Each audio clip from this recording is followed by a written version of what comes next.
in Stellenbosch. Life isn't only about what happens around us, it's also about what happens within us. Join SAfm for Reflections from this Sunday on The Alternative Breakfast, a weekly space for thoughtful conversations about life, purpose, relationships, and the human experience. Different voices, fresh perspectives, practical wisdom. Because sometimes the most important conversations are the ones that help us understand ourselves and each other. Reflections about life, meaning, and the ties that bind us. Only on SAfm, leading the conversations that move us. 50 years later, Youth Month, the Voices. And since the troubles we had at the universities were really a reaction on events that had taken place in Soweto and other places, I want to believe that at the universities too, these concessions will be appreciated, and I think will go a long way towards eliminating student unrest at the universities. The destruction by fire of schools, post offices, clinics, etc. amounts to a destruction of our children's future. In fact, this is the most effective way of retarding our own progress.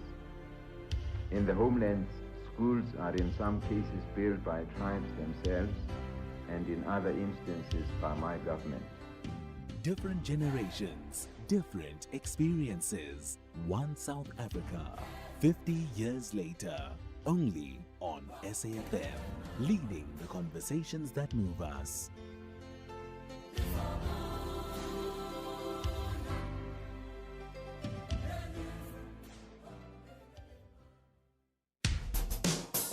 SAfm has signed a code of conduct that is enforced by the Broadcasting Complaints Commission of South Africa. Under the code, we are committed to giving news that is accurate, comment that is fair, and programming that is not harmful, does not amount to hate speech, or contain violence or explicit sex. If you think we are not living up to that code, then you can inform the Broadcasting Complaints Commission of South Africa. Direct any complaints in writing to the Broadcasting Complaints Commission of South Africa. PO Box 142365. Craig Hall 2024. Fax to 011-326-3198 or an email to bccsa@nabsa.co.za. For more information, please visit www.bccsa.co.za.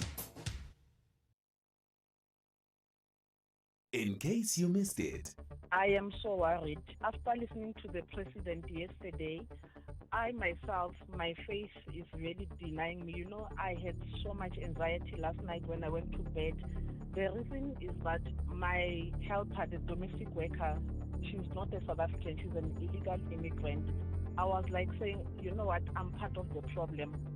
Yeah, I am saying that I'm part of the problem, and I will try to resolve it. I'm not sure whether me trying to fix it, it will fix South Africa, but now I'm dealing with my conscience. that was National Briefing this morning with Kathy Mutlatlana. The Daily Discourse on SAfm with Joanne Joseph, unpacking the issues that matter. The Daily Discourse on SAfm, weekday mornings from 9 to 12.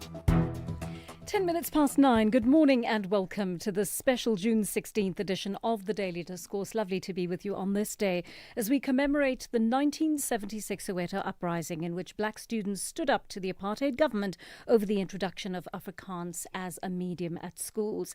Now, it was on the one hand a day of bloodshed, but it was also one of courage and rebellion that laid the foundations for our democracy and for us to tackle the hurdles that our youth are facing today.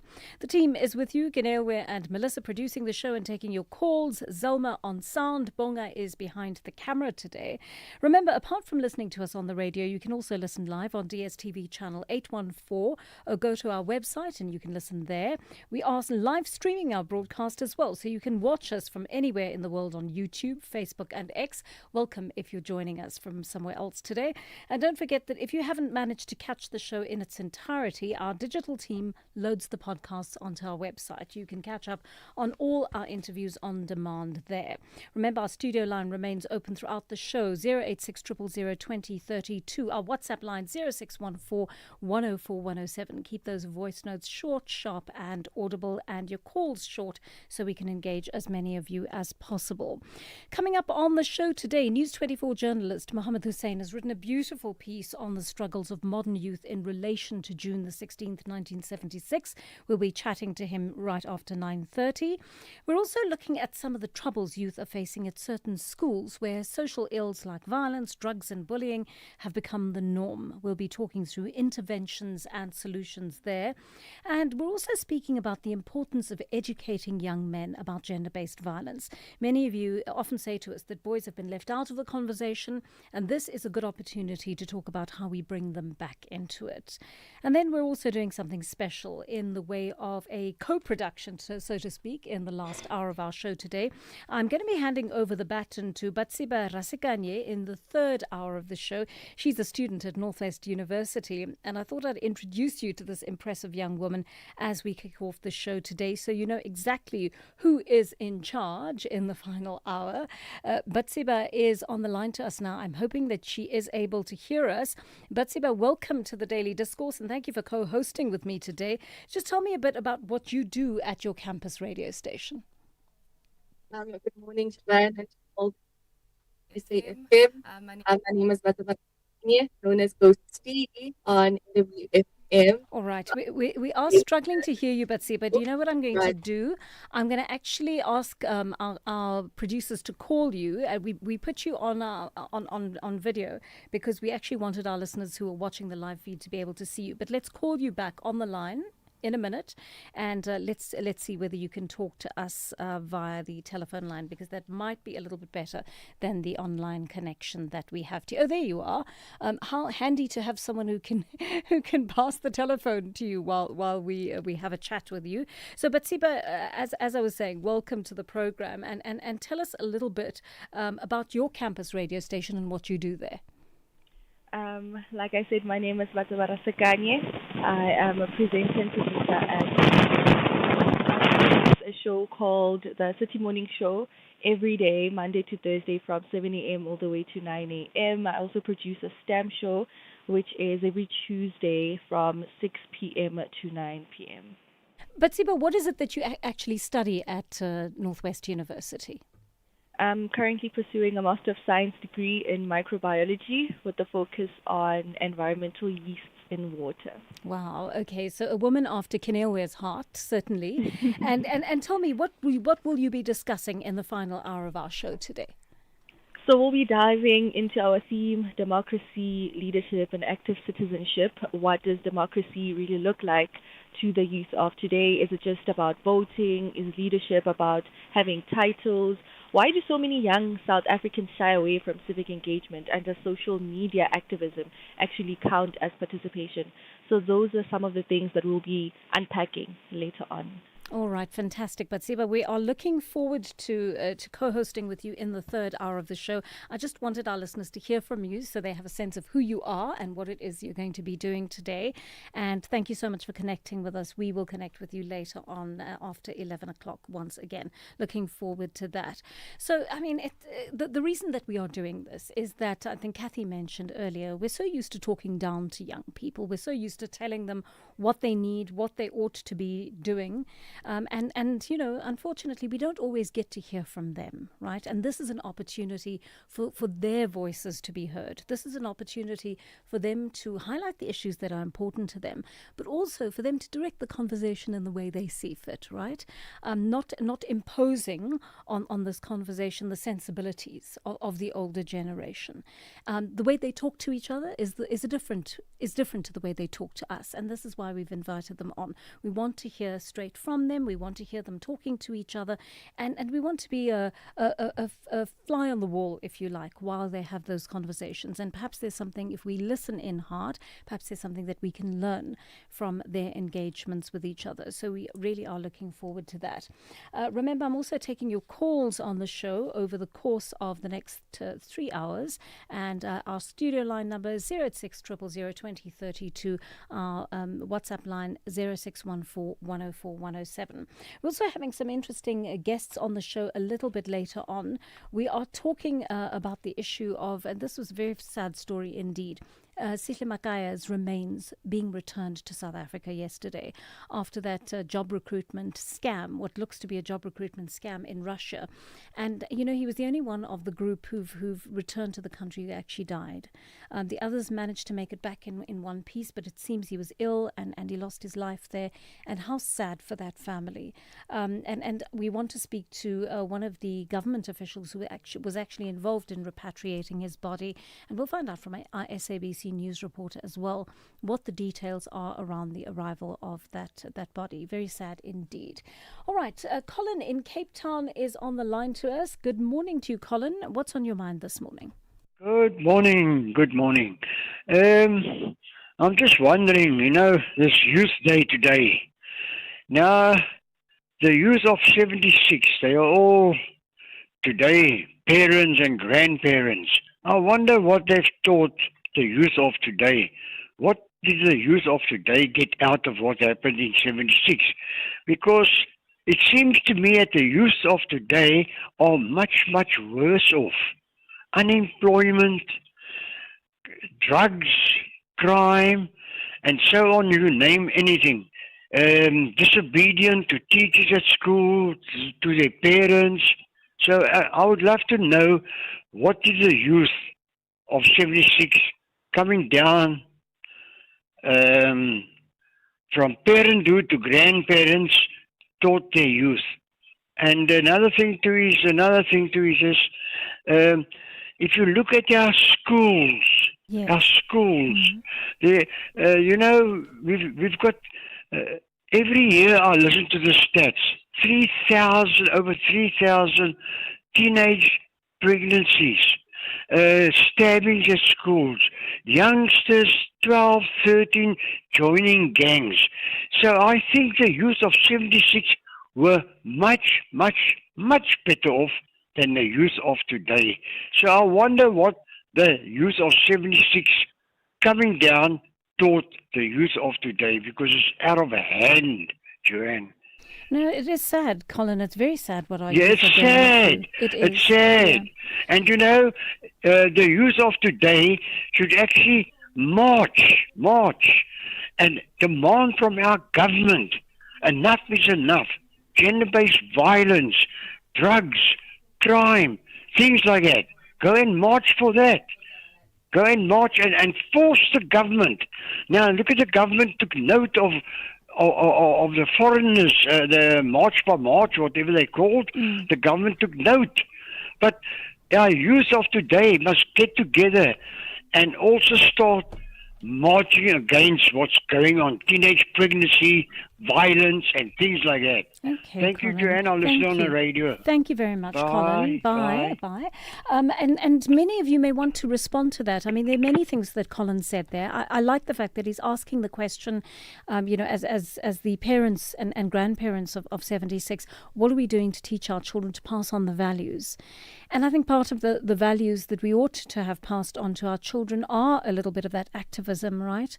That requires them to get off their butts and get out there and demand what it is they feel is owed to them, but also, I mean, demand within the confines of the Constitution what we ought to have given them. I think we've failed them as parents and grandparents, frankly, in many ways, not just in terms of the politics, but also in terms of the state of the country and the you know, what we've passed on in terms of value systems. I don't think we've been very good at teaching them the kind of values that are required for them to be active citizens in our society.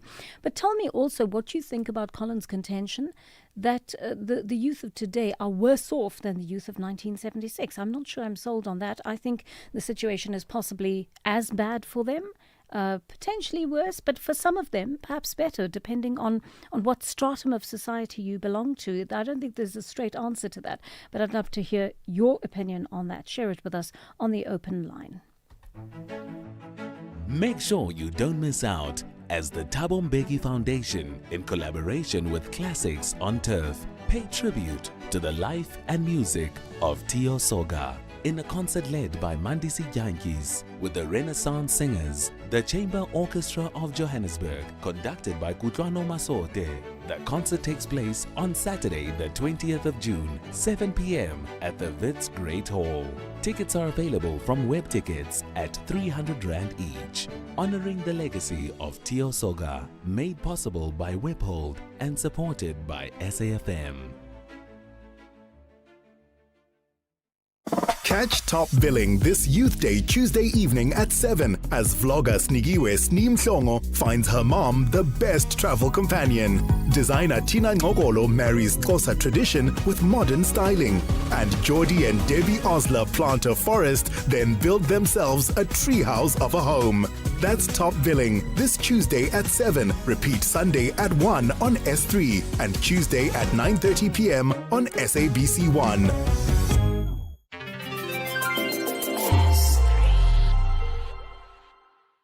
50 years later, Youth Month, The Voices.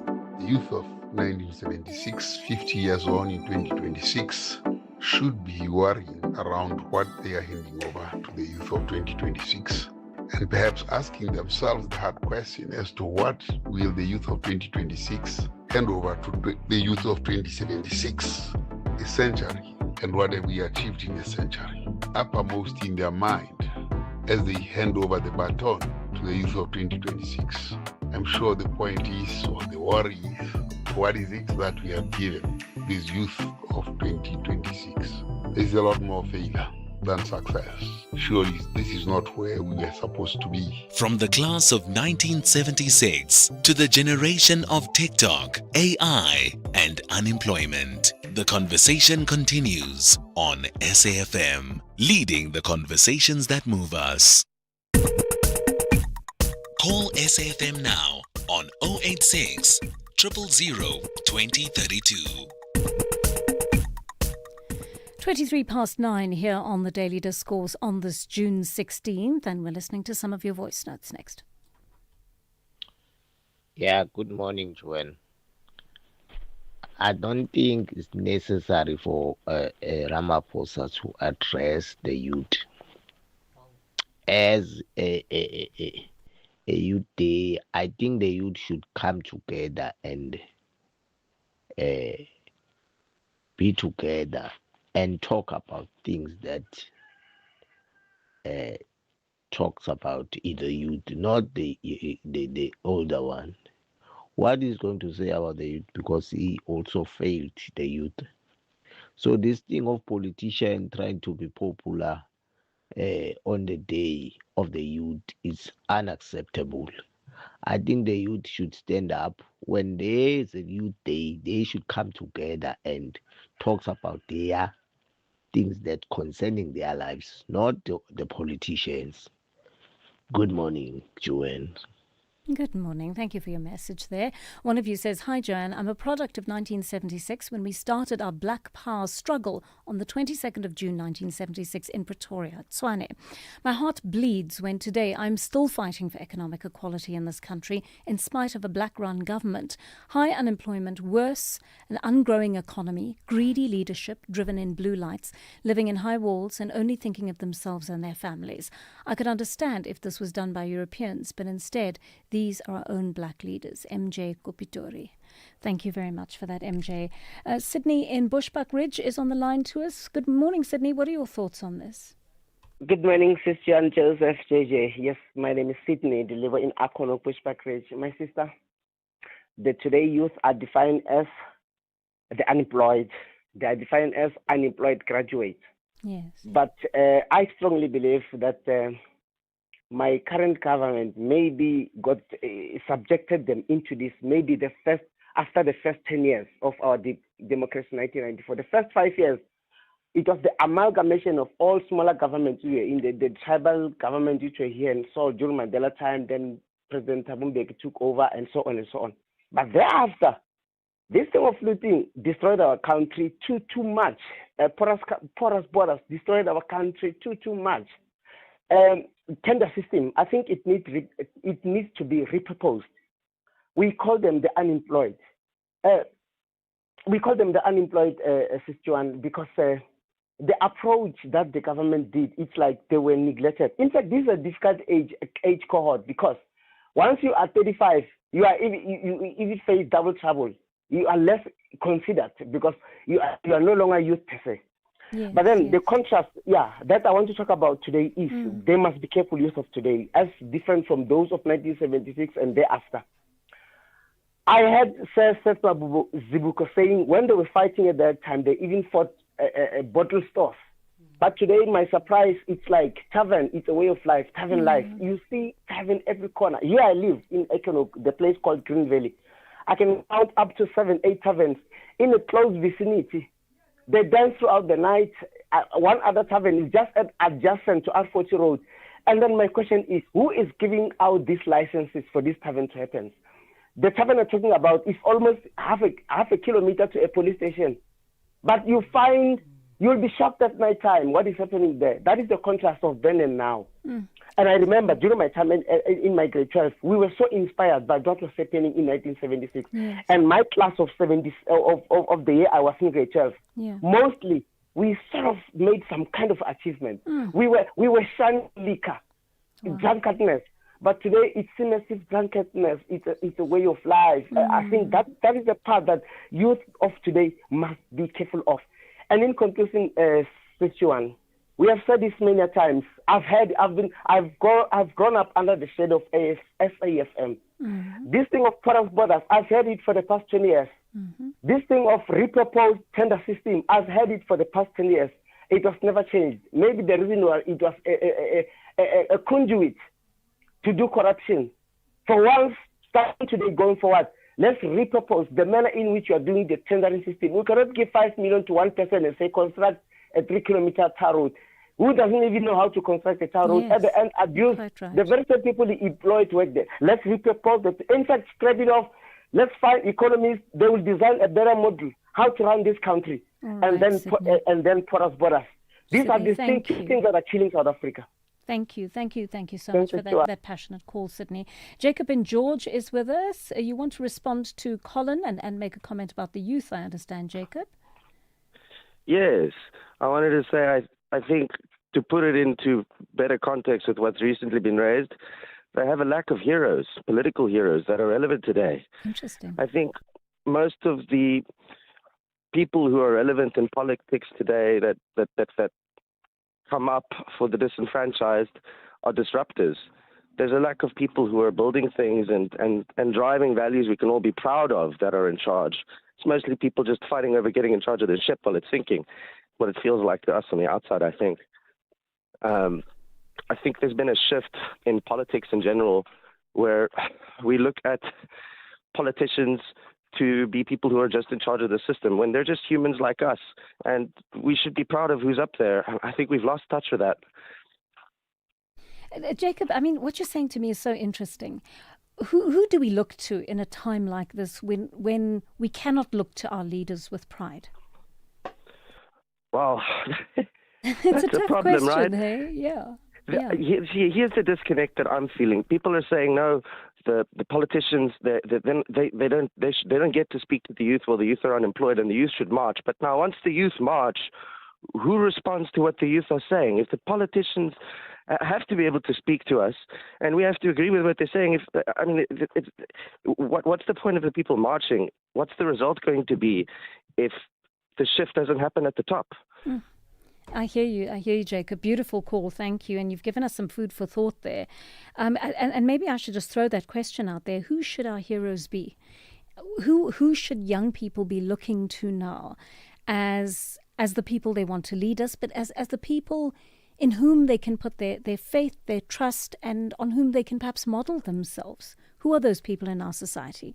Right now, if I were to venture a guess, I would say the people who are doing important work from a social point of view, who are uplifting people, who are working against divisions based on race, gender, class, homophobia, all the isms that divide us. People who are working against the crass materialism that exists in our society today, but are genuinely still connected to people and want to uplift them. To me, those are the heroes that I look up to. And I know a few of those, and I wonder who those might be in your mind. Joe in the Northern Cape, what's on your mind this morning? Welcome. Morning, Joanna. How are you? I'm well, thanks, Joe. Tell me what you're thinking about today. Joanna, I'm extremely disappointed in today's youth. From 1990 until now, their exposure compared to the youth of 1976 to knowledge, to technology, to understanding the world, because 1976 the youth were fighting issues of Afrikaans and all that and all the other issues. Yes. Their world view was quite limited in 1976 of not knowing the world's affairs. You understand? But the youth of today from 1990, their view of the world, of knowing what happens and all that, they can't control themselves, one another. Look at an institution at a university. They got an issue with a lecturer or administrator or whoever, because people at the university, they're already people. If they're going to burn down a library because of an administrative issue, you get me? They can't control themselves as the youth, let alone the police have been called in by the university, said that the students doing this. If they can't control themselves amongst themselves, and rally around, guys, this world is ours now. You understand? Mm-hmm. This institution, this building is ours, and it's for our children, Yes, but now they decide to burn an institution down, for an administrative issue. Yeah, you're introducing some very interesting thoughts here, Joe, and I want to ask our listeners how they're going to respond to this, because there's part of me, I'm very sympathetic to the youth, because I feel that my generation has made a complete mess of certain things that were left up to us to create an environment that was conducive to a good life for our youth. But at the same time, I don't always see them come to the party. I engage with a lot of youth and youth from across the board, some of whom I find quite privileged, entitled, and others who genuinely are trying, and are just not able to grasp the opportunities, the few opportunities that are open to them. But I think that Joe is making an interesting point here about both parties coming together, that our generation and the previous generation that's still in power has got to meet the youth halfway, but the youth similarly have got to meet them halfway. And perhaps he's raising a question about, are youth meeting them halfway? Are you doing what you can? There was a message I received the other day that I found, I was a bit put off by it, to be honest, and it was about voting. And this young person said, we can't be asked to stand in queues and vote when electronic voting could be a thing. Times have changed and we should be able to just vote online. And I just thought to myself, you know what I pictured? I pictured my 80-year-old grandparents standing in line for the first time in 1994 to vote. And what a huge thing that was, and how long and snaking the queues were. But those 80-year-old people stood in that line because it was the first time in their lives that they got a chance to vote. And can a young person bring himself to actually say, it's not up to me to stand in a queue?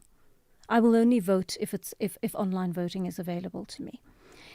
So let's ask questions from both sides. What can our generations bring, the previous generations, but also what can the young people bring to their own success and their own fight? 9:35 here on the Daily Discourse. We're soon going to be speaking to our next guest. Let's take a quick call from Motsidiso in Madibokopane. Good morning to you, Motsidiso. What's on your mind? Good morning. How are you? I'm not a woman, I'm a man. Yes, no, I didn't think you were. All right. I'm just joking. Okay. No, I just want to talk about the youth, but I don't want to talk about the youth of 1976. I want to know, where is the youth of Seas Must Fall and Roads Must Fall? Because as far as I know, wherever they are, They are young, energetic, educated. Because those youth must fall, they are university graduates. They are all university graduates as we speak now. Yes, yes. What are they doing? My special request to them is that they must do what they did when they want the sea to force. They must go to the parliament, hold those old granny and papa hostage. They must take Ramaphosa, Wedeman Taje, and Jimotega,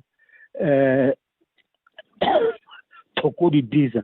They must tell them to sit down, just like they did with Professor Habib. They hold Professor Habib hostage. They told him to sit down the whole day, the whole night there.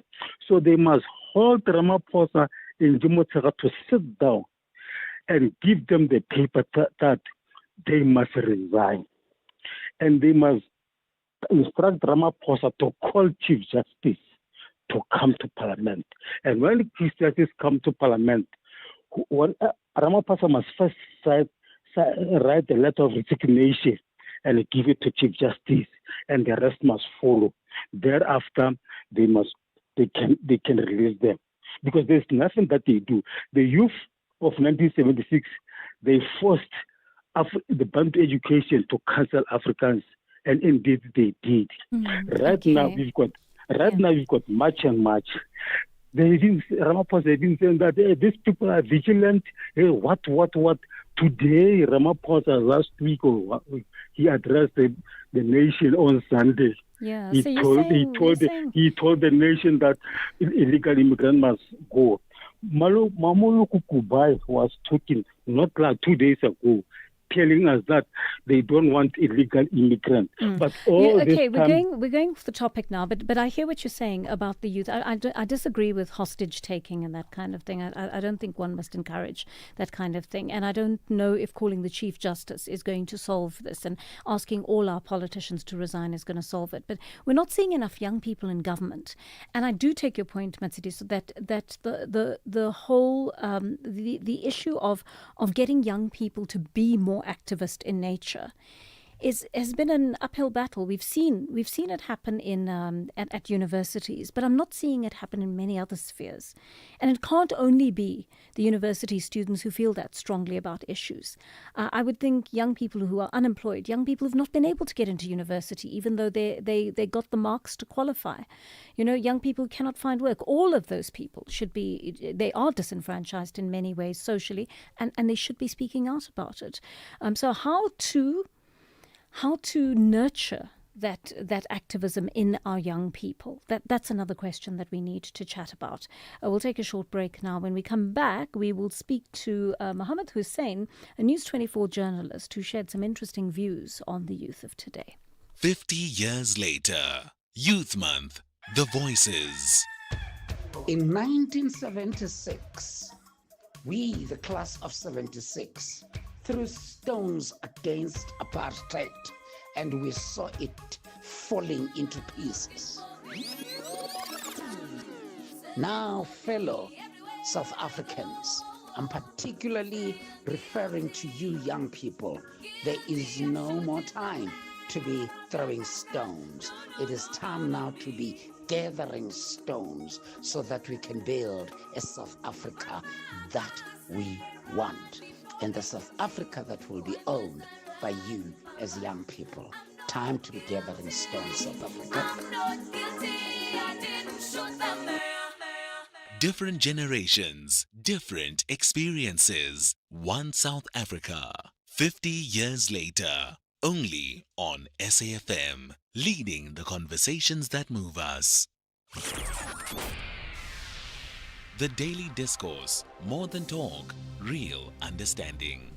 9:40 here on the Daily Discourse, and News 24 journalist Mohammed Hussein wrote an inspiring piece about the struggles of the youth of 1976 and how the clear spectre that apartheid and its related oppression put before them offered them a sense of clarity as to what systems they wanted to defeat and how. As Hussein points out, our youth too are experiencing crises, but perhaps how to tackle them is a little more opaque. Mohammed Hussein joins us now. Mohammed, good morning to you, and thank you for speaking to us today. You ask the question, have we lost the meaning of 1976? What's the answer to that? Good morning, Joanne Joseph, and thank you for having me on this morning, on this Youth Day as well.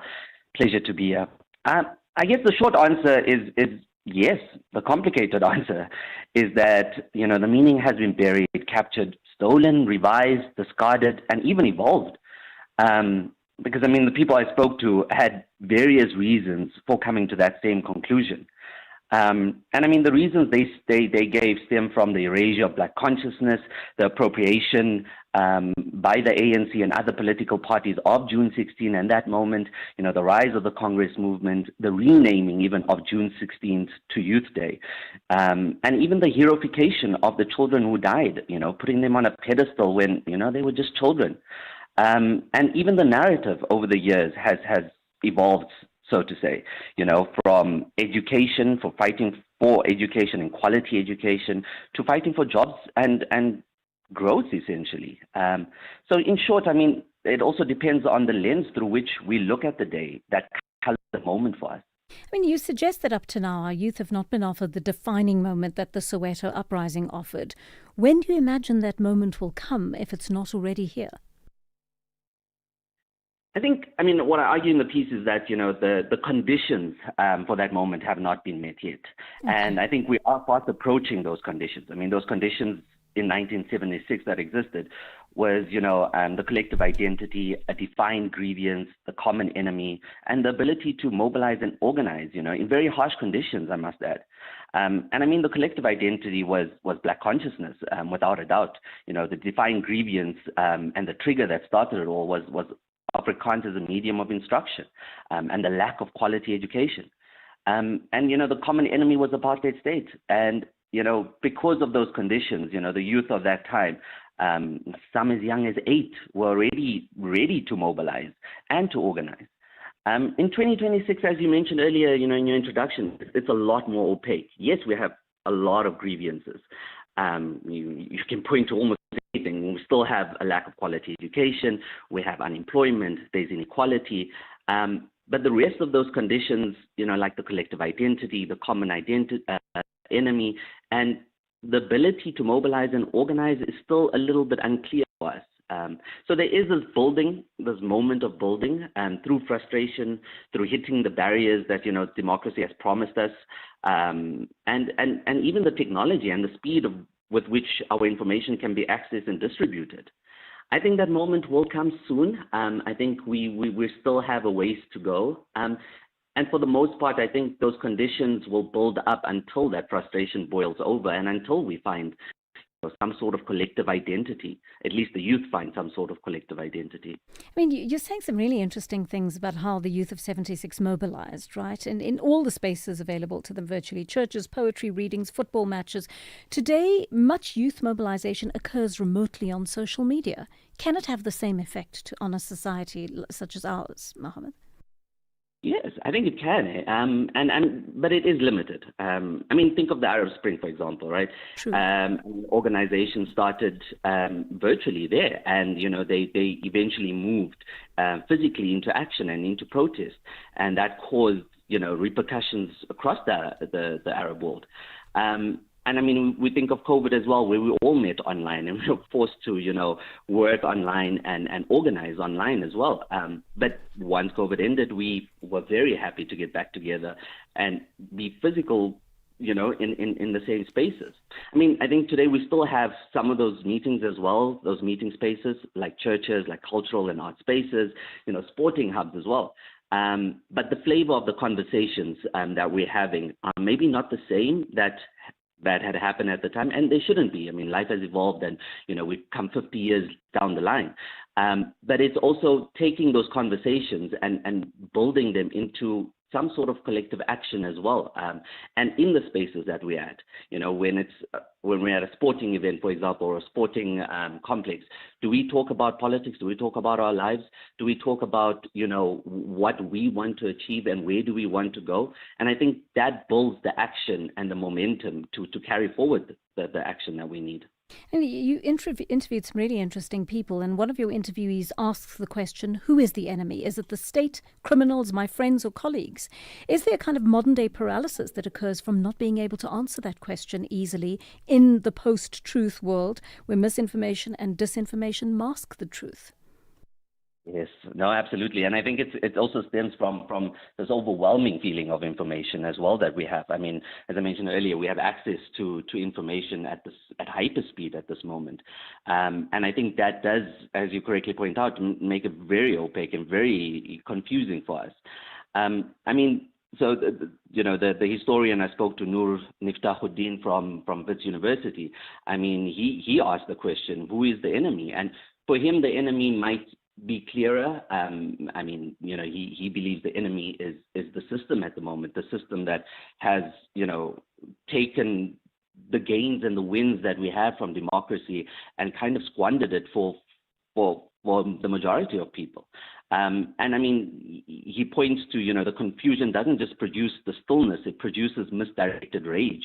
Examples that your callers have even pointed out at the moment is the xenophobia and the ethnic politics of that. One of the advisors to Tisetse Mashinini as well, Fania Mazibuko, was a teacher at the time at Morris Isaacson, says that, Black consciousness offered the youth, of 76 something to name their rage, essentially. That was the first liberation. The first liberation was that of the mind, which gave young people precisely who they were, who they are, what has been done to them, and what was responsible. And I think, in this information overflux age, where misinformation and disinformation is just rampant, I think it does take a moment to maybe switch off and to chat to your peers, to chat to your colleagues, to chat to anybody you might think and perceive as an enemy, and essentially build foundations and build the confidence to then tackle collective problems. And I think that's where we're headed to, and I hope that is something that we can all take on as well, and not just the youth. Mohammed Hussein, that was a lovely piece, and thank you so much for sharing the thoughts with us that you encompassed in that. I think a lot to think about there. Who is the enemy? That's one of the questions that was asked. And what is the paralysis we're seeing among young people in certain sectors of young people? What is it that prevents them from taking that step forward and taking their futures in hand? We'll take a short break. When we come back, we'll talk about the 245 Gauteng schools flagged as high-risk spaces. 50 years later, Youth Month, the Voices. Why do we have a police protection? When I took the initiative, therefore, to say, what about communicating with the then Minister of Bantu Education to say, can you explain, what are you trying to achieve? But he decides to send the police to come and arrest me. We realize that the ugly head of apartheid is showing itself once again. Now, from the statement that the university released last night, there is no difference from that statement and the statement that was released by F.W. de Klerk in October 1989.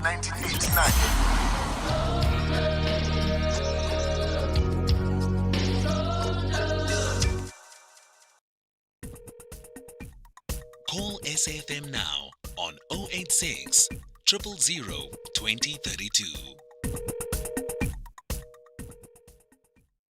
All right, we are heading towards 10 minutes to 10 here on the Daily Discourse. I'm taking lots of your voice notes and your phone calls at this hour. Let's listen to some of the voice notes that have come in the last few minutes. Morning, Joanne and listeners. My advice to the youth of today: please, please, please run for education. Run for education. Don't run for babies. Run for the education. Get your qualifications. Babies will come later. Anonymous. Yeah, I support the sentiments that the youth of Limpopo should not attend Ramaphosa's celebration of youth today because the very same Ramaphosa failed youth big time, you see. Look at the doctors who are employed, close to 270, and then Minister of Health was saying that there's no money to employ them, whilst there are some doctors from outside who are working at the hospitals. This is very excruciating and demoralizing and frustrating, man. Thanks, William Kuma. Willie, thanks very much for that. Keep those messages coming. 9 minutes to 9, and the next discussion really talks to the obstacles facing so many of our young people in school today. The citizens made us aware that the Gauteng Education Department has pinpointed 245 high-risk schools where violence, bullying and drug abuse abound. The publication quotes the department as saying these Gauteng schools are facing a serious safety crisis. Let's find out more from Gauteng Education spokesperson Onwabile Lubelwane. Mr. Lubelwane, good morning. Thanks for your time. I understand your department commissioned a report from the Matthew Goniwe School of Leadership and Governance. What exactly did it show? Thank you very much, and greetings to you and people at home, our listeners. The Matthew Goniwe School of Leadership has identified 245 schools, and these are high-risk schools in terms of incidents of violence, incidents of safety, and crime. So this means there's an increased number of bullying, people fighting, and cases being reported from those schools and around their communities. All right. What's believed to be the cause of this violence in these schools? This is a spillover of social ills. MEC maintains that communities are a microcosm of society, a reflection of what is happening in society. So the activities which are happening in our community and the social ills we see are spilling over in the schools, and the children, the learners are absorbing that and emulating it in the environment. But MEC Maile has mobilized a social compact. He's doing 45 meetings. We are now on the 23rd one, wherein he is saying it takes a village to raise a child, mobilizing all stakeholders to participate in ensuring that education in this country succeeds. So tell me, what sort of format do these meetings take? Do they bring the whole community together, and what do you do at the meetings? Yes, so our meetings bring up the community, stakeholders, churches, the faith-based sector, taxi associations, bus owners, arts and culture organizations, because MEC is making a point that education is a social responsibility and all members of society must participate. And we have seen this program doing very well in a community where we had a school of overcrowding. We have seen locals of that community, even business people, donating services to assist the school to be repaired, to address issues of overcrowding. And tell me, are these interventions, apart from the overcrowding issue, are these interventions actually making a difference in terms of the children's propensity for violence, the mental health problems that have also been flagged? In terms of the mental health issues, the department has elevated psychosocial support services to ensure that there's a rehabilitative, corrective measures into adolescence deviancy and the teacher support to alleviate the impact of the violence and the negative consequences thereof.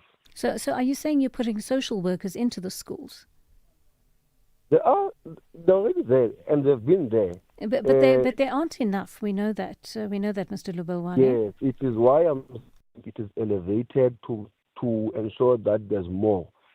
The multi-approach includes all stakeholders, including officials from DSD, officials from safety, the peace wardens in schools and the community policing forums to ensure that there's increased safety, one. Two, there is the increased presence of professionals who are dealing with social psycho support services. How far are they allowed to go? Because I presume that families would have to be brought into this whole process and parents would have to cooperate. Are they open to that? Yes, parents are quite open to their children working with these professionals because it is one in the benefit of the parent for their child to do well. Second, it is in the benefit of the country and the economy for skills to be produced in the school. I think parents understand it is why we have not had any resistance in terms of having the professionals participating in the schools. And this was done through broad consultation. Oh dear, we've lost our line to Mr. Lubelwane there, unfortunately. But it looks like Gauteng is making an effort as a department, to the Gauteng Education Department, that is, to make these interventions in schools. We never actually got to the point of my asking him this question. But in certain schools where safety was compromised, they also installed CCTV cameras and the like. So they're facing they're really facing up to the challenges in terms of the physical interventions that are required, but also the kind of mental health and social issues. And I really hope we're going to see a difference at these 245 schools, because children caught up in schools like this, where bullying is the order of the day, where violence is, and where, they also, these are very socially deprived children. These are economically deprived families that they come from. And unless we sort out those core issues, it's not easy to help these children onto the path on which they need to be. Let me play some of your voice notes as well at this hour. Some interesting thoughts coming in. Good morning, Joanne. Just to answer one of your callers' question about where are the fees must fall protesters or youth. They are exactly where they are. They're exactly where they wanted themselves to be. They're in parliament. They're earning 1 million plus a year. They're in government. I mean, you can talk about Naledi Chirwa. You can talk about that fella who is with the EFF fighting for the cancellation of professional fees. You can talk about Crispin Piri. They are exactly where they wanted to be. The fight was never about you. It is always being about them. Now, the youth of today, as I say, today isn't like today, the 16th, June 2026. Fight for yourself. Thank you. Mountain Tempis. Morning, Joanne, SAfm listeners and the youth. Joanne, in 1990, I was referred to as a youth, and I was told that there will be opportunities for youth. No opportunities were made available. Access to opportunities was limited to certain groupings or political groupings. And I got out of the system while I was still waiting. Opportunities are open only for the few selected from political parties. So there's no space or room created for youth up to date. And there's never been space or platform to be created. It's only opportunities for the limited few and the connected. Good morning, Joanne. Hope you're well. Just listening to Colin and Jacob's comments about the youth of 76 and leaders today, and there's no real icons for the youth to look up to. I think, to put it into context, the simple thing is the leaders of today were the youth of 76. So what have they done? Mark from Cape Town. Good evening, good morning, South Africa and Joanne. Short and sweet, Mandela said, if your government or the ANC or any party that's in power is not doing what they need to do for you as a people of South Africa, fight them with their own weapons that they fought apartheid those years. So our youth, stand up and fight for your rights. Have a good day. Thank you so much for those fantastic messages coming in this morning. We very much appreciate them. It is 10 o'clock here on the Daily Discourse. Let's stand by and get your latest news bulletin.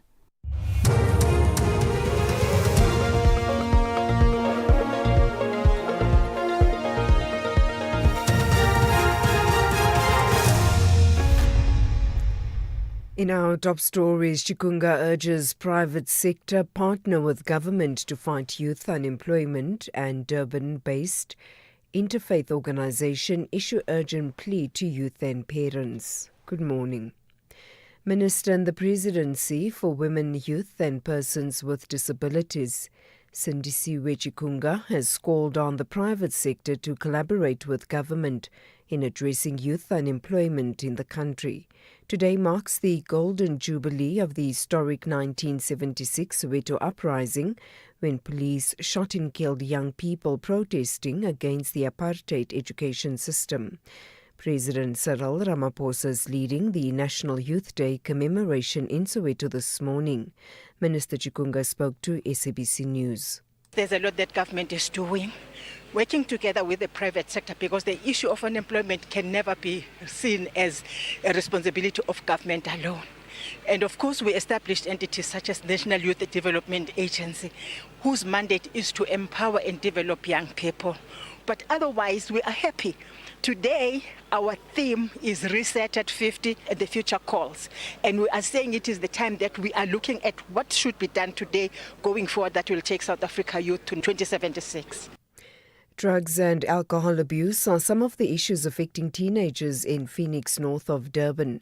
An interfaith-based organisation based in the area is now asking affected young people and parents to seek help.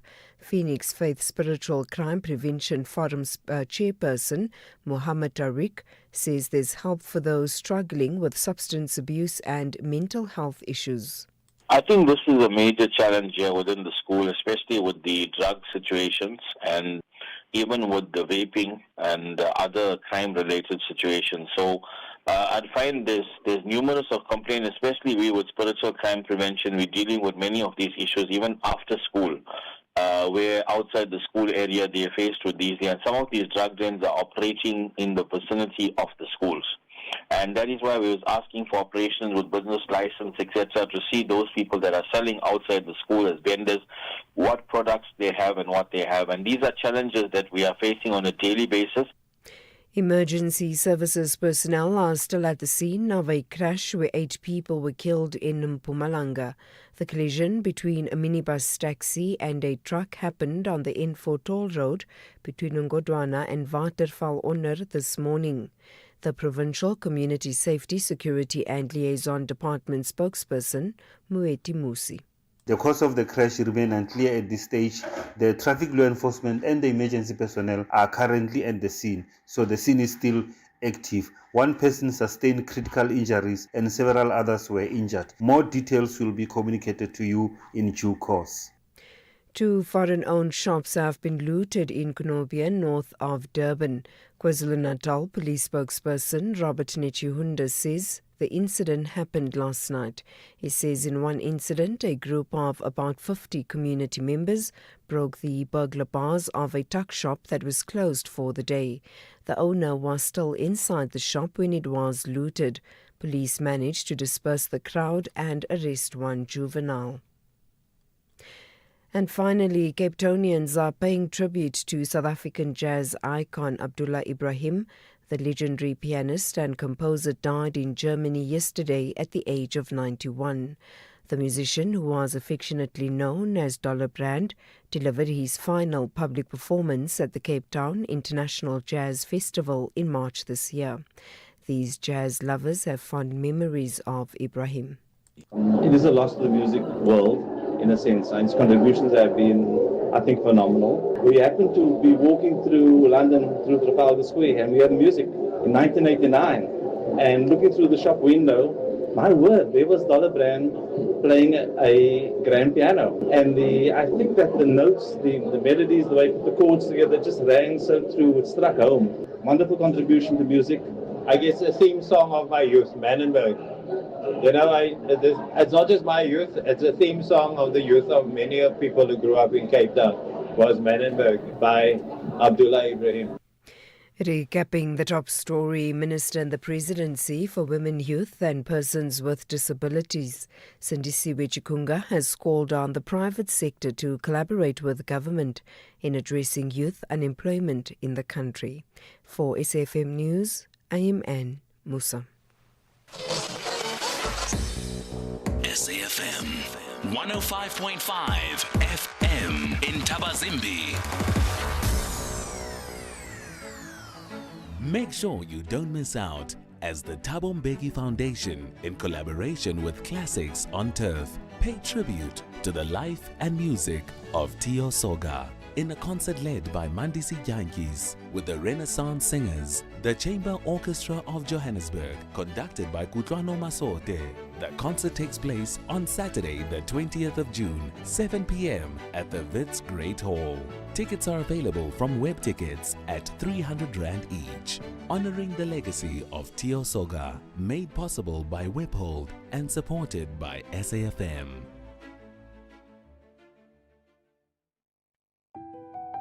Life isn't only about what happens around us, it's also about what happens within us. Join SAfm for Reflections from this Sunday on The Alternative Breakfast, a weekly space for thoughtful conversations about life, purpose, relationships, and the human experience. Different voices, fresh perspectives, practical wisdom. Because sometimes the most important conversations are the ones that help us understand ourselves and each other. Reflections about life, meaning, and the ties that bind us. Only on SAfm, leading the conversations that move us. The Daily Discourse on SAfm with Joanne Joseph, unpacking the issues that matter. The Daily Discourse on SAfm, weekday mornings from 9 to 12. 7 minutes past 10 on the Daily Discourse. Good morning and welcome to the second hour of our show. Great to have you with us on this day as we commemorate June 16th, the Soweto uprising, when students turned out in their numbers and faced the apartheid government's wrath, but certainly laid the foundations for the democracy that we are very fortunate to live in today. We know it's one that needs a lot of work, and we know it's one that requires our continued activism.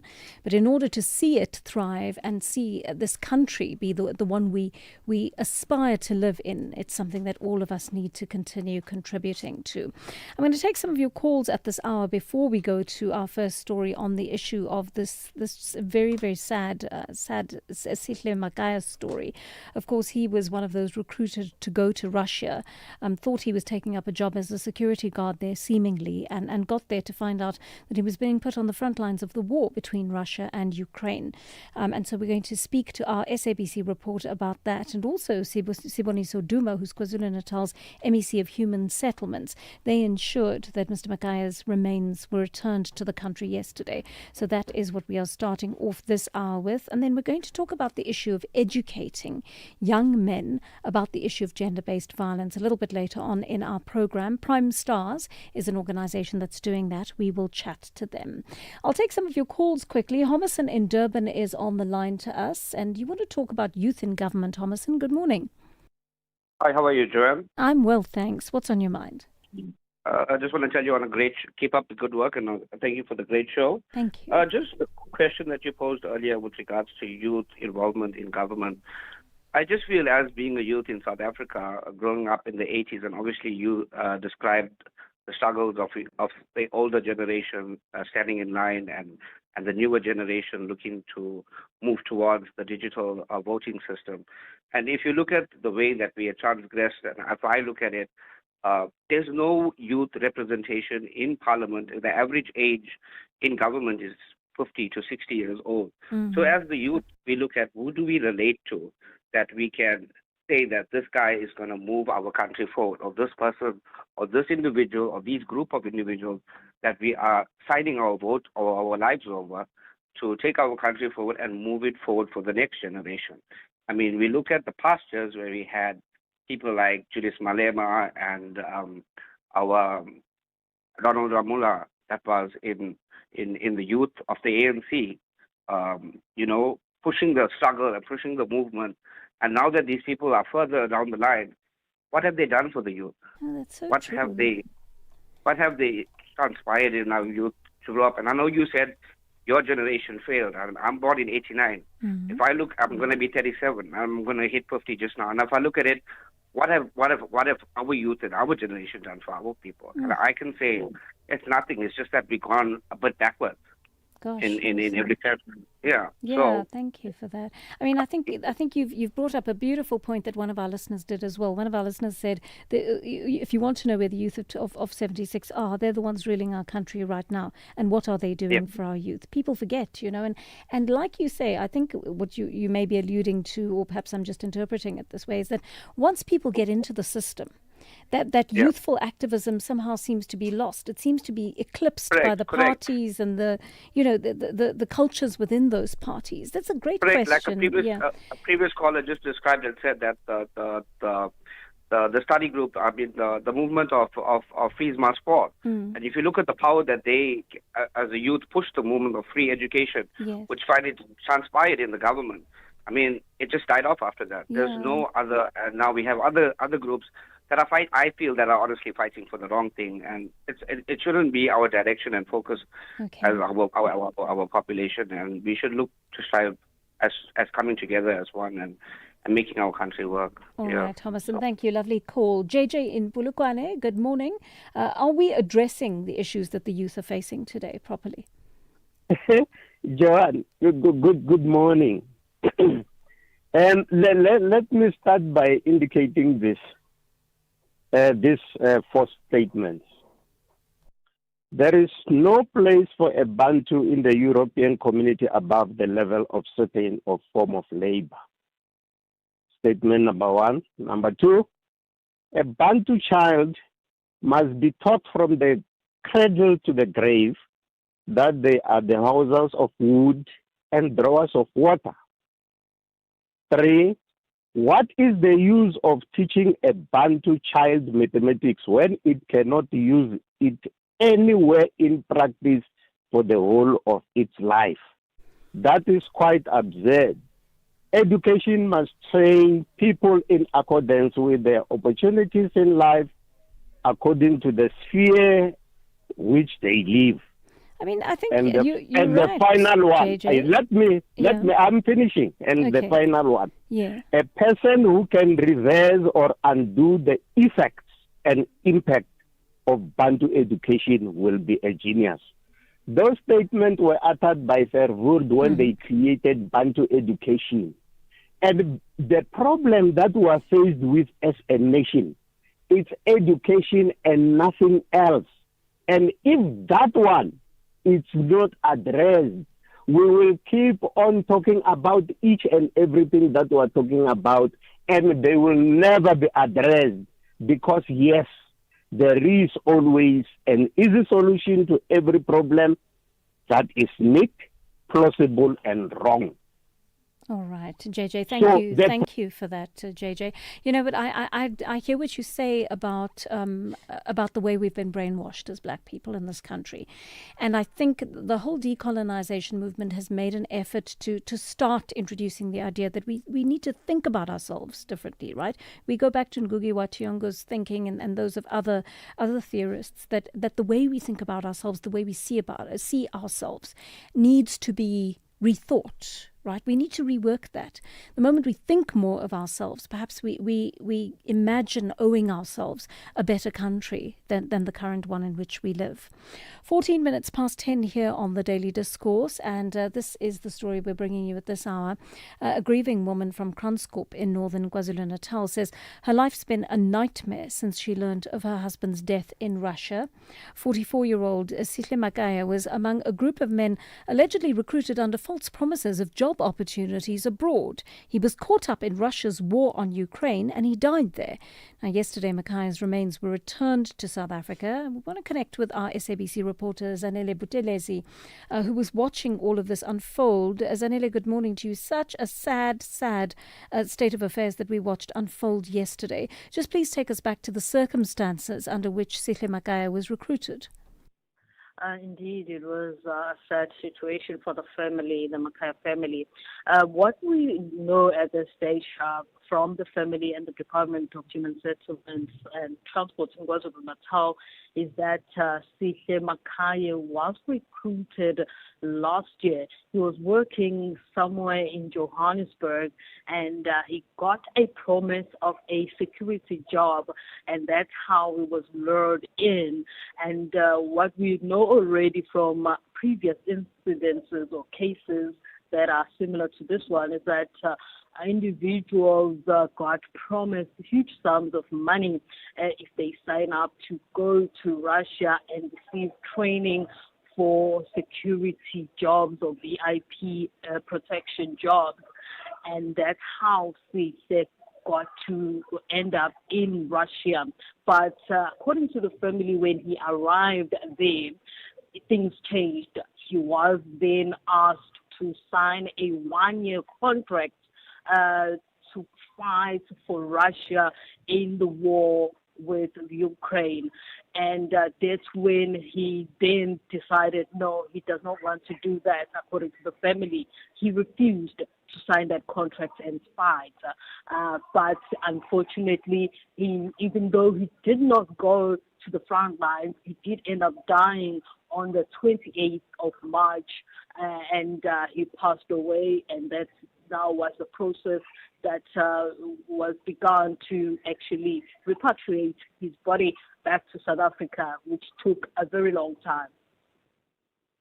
Indeed. Tell me, what do we understand in terms of who recruited him? Is it clear who recruited him, Zanele? At this stage, it's not very clear. The individuals are unnamed. We were not able to even pose the questions to the MEC for Human Settlements and Transport in KwaZulu-Natal, Siboniso Duma, as well as the family members that were at the press conference yesterday, just addressing the media on the process of getting Makaye's body back to South Africa. And the reasons given by the MEC was that the process is still under investigation by the Hawks and other agencies. You will remember that President Cyril Ramaphosa last year earlier this year rather, did announce that there was going to be an investigation, and the reason for that was because of the 17 men that were actually in Russia who sent out messages of distress. They had been recruited in a similar way to fight for Russia in Russia in the war with Ukraine in the Donbas area. And when these men refused to fight, then they started trying to reach out to family members in South Africa, and that eventually got to the president, and he was able to facilitate their return through diplomatic channels with his Russian counterparts, Vladimir Putin, and that's how the 17 men in February were able to be returned back to South Africa. And that we know that there were allegations of the former president's daughter, Duduzile Zuma Sambuza, being linked to their recruitment, the 17 men. And what we know at this stage is that Duduzile did resign from the MK and also from as member of parliament for the MK, as well as active duties within the party itself, pending this process. And she was able to furnish the authorities with her affidavit detailing how her involvement was, where she denied that she knew that these men were recruited to fight for Russia. Rather, her story is that she only knew that the men were going to be trained in Russia for security jobs, etc. But that process is still under investigation. And what we know is that Makaye was not linked to that group. He was recruited by different people, and that's how he landed in Russia. But at this stage, we do not know who those people are, and the authorities here in KwaZulu-Natal were not forthcoming, or were not willing to say anything further on that, leaving it to the the Hawks and other agencies at national level who are looking into these recruitment processes and these networks that are recruiting South Africans to go to Russia. But also we know is that Mr. Mackay also did not die, as I said earlier, in the front lines, but he did have a condition. He was diabetic, and so it's suspected that he died from complications of that illness. All And right. the family suspects he was not well taken care of. All right. Thank you very much for putting us in the picture there. Zanele Butelezi, our SABC News reporter covering that story. Let's bring into the conversation the spokesperson for Sibonisa Duma, KwaZulu-Natal's MEC of Human Settlements, who's actually been very influential in getting those remains repatriated to South Africa. And Ndabezitha Sibiya joins us on the line now. Good morning to you, and thank you so much for your time on the Daily Discourse today. Can you start by telling us how the MEC got involved in this sad turn of events? Good morning to you, and good morning to the SAfm listeners.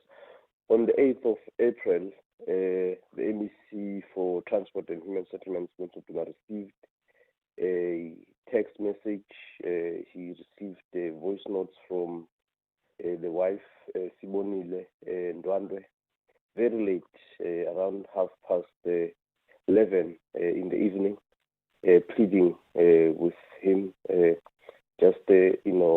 requesting him to intervene.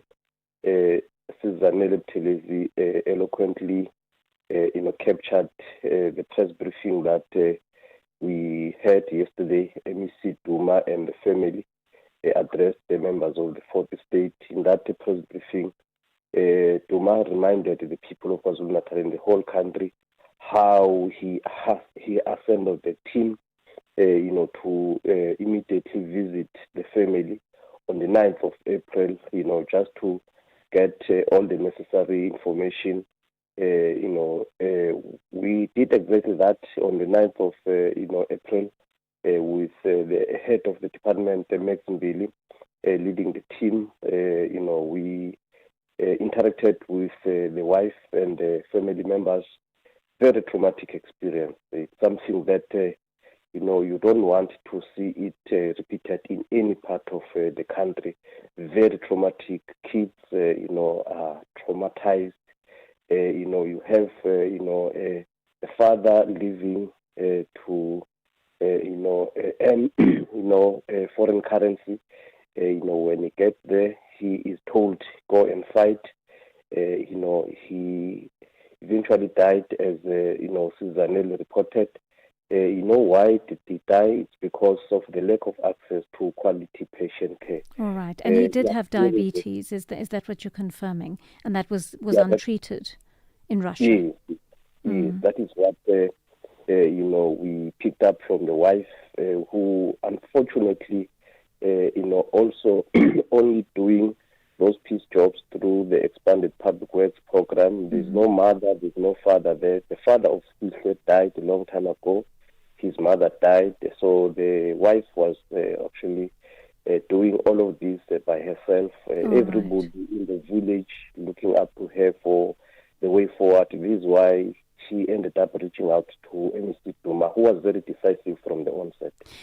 So tell me, I mean, it's not clear to us as the media yet, Mr. Sibiya, exactly who is involved here. We're being told that 17 other people were taken to Russia and forced to fight on the front lines there. But we're being told that Mr. Mackay was not part of that group. Do you know, first of all, who is behind the recruitment of these people? Is it some kind of human trafficking that we're looking at here? What is going on? Well, it is a very good question. As media practitioners, you have to press for answers. You are the watchdog of society. It's just that where we stand, we are unable to provide facts.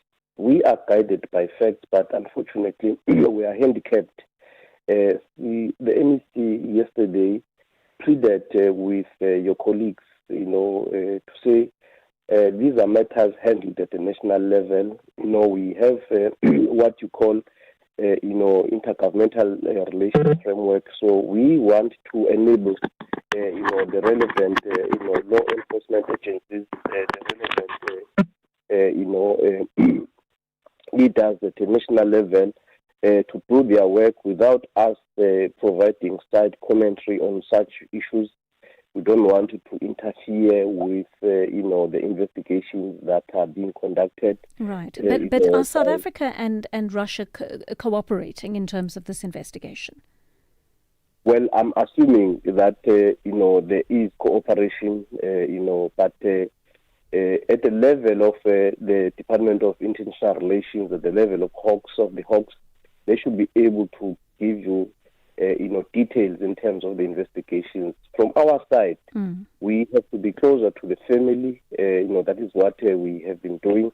Right. And I think, that is the area where we have more capacity, to demonstrate that compassion, to rally, the people of KwaZulu-Natal and the local community to show that empathy to the family. All right. Thank you. Thank you so much for speaking to us, Mr. Sibia there. That was the spokesperson of the MEC filling us in on what he knows in regard to the story. I'll take some of your calls now. We're talking about the issue of Youth Day, and many of your voice notes are coming in as well. Perhaps I should tackle some of those first. Hi, Johan. About your listener there, or the caller whose name is JJ, I think he's totally wrong when he says mathematics is not something to be taught. It is actually, mathematics is a good subject. It is a subject testing analytical thinking capability of a person. So there's nothing wrong with teachers that are teaching it. The mistake can be with the learner, or it's the parents who do not give a good career guidance. How can you work out scientific and financial figures if you're not good in mathematics? We need it. So we need to have the people that are having good thinking capability, not JJ. This is TI from Boxbeck. I'm now on the entry halfway to Durban now. Travel safely, TI. So what JJ was saying there, just for clarity, he was quoting Hendrik Verwoerd, the architect of apartheid, in terms of how he wanted to condition black minds. And he was just reminding us of what exactly he had said. I'll take a call from William in Edenvale now. William, good morning to you. You have a message for the youth? Good morning, Joanne. Thank you for taking my call. Sure. Very quickly, before I say what I want to say, I just want to give a bit of background as to the kind of person I am. I'm a white person. I would have married a black lady. Sadly, Nuku, that's her second name, passed away. I'm sorry to hear that. My message to the youth is your future is with the free world. China is not a democracy. Russia is not a democracy. Iran is not a democracy, not to mention North Korea. Grab onto the free world and you'll have a bright future. That's my message. All right, William. Who are we speaking about in terms of the free world? We look at some parts of the free world, like, and I'm using that in inverted commas now, because countries like the United States that were considered part of the free world are now clamping down on all sorts of rights and contravening human rights so strongly that we often cannot look to them for any kind of moral or ethical guidance now. What does one do in that situation? You would have noticed that I never said the West. I never said the East. I generalized. I said the free world. So, but I'm asking you for specifics on who you're talking about.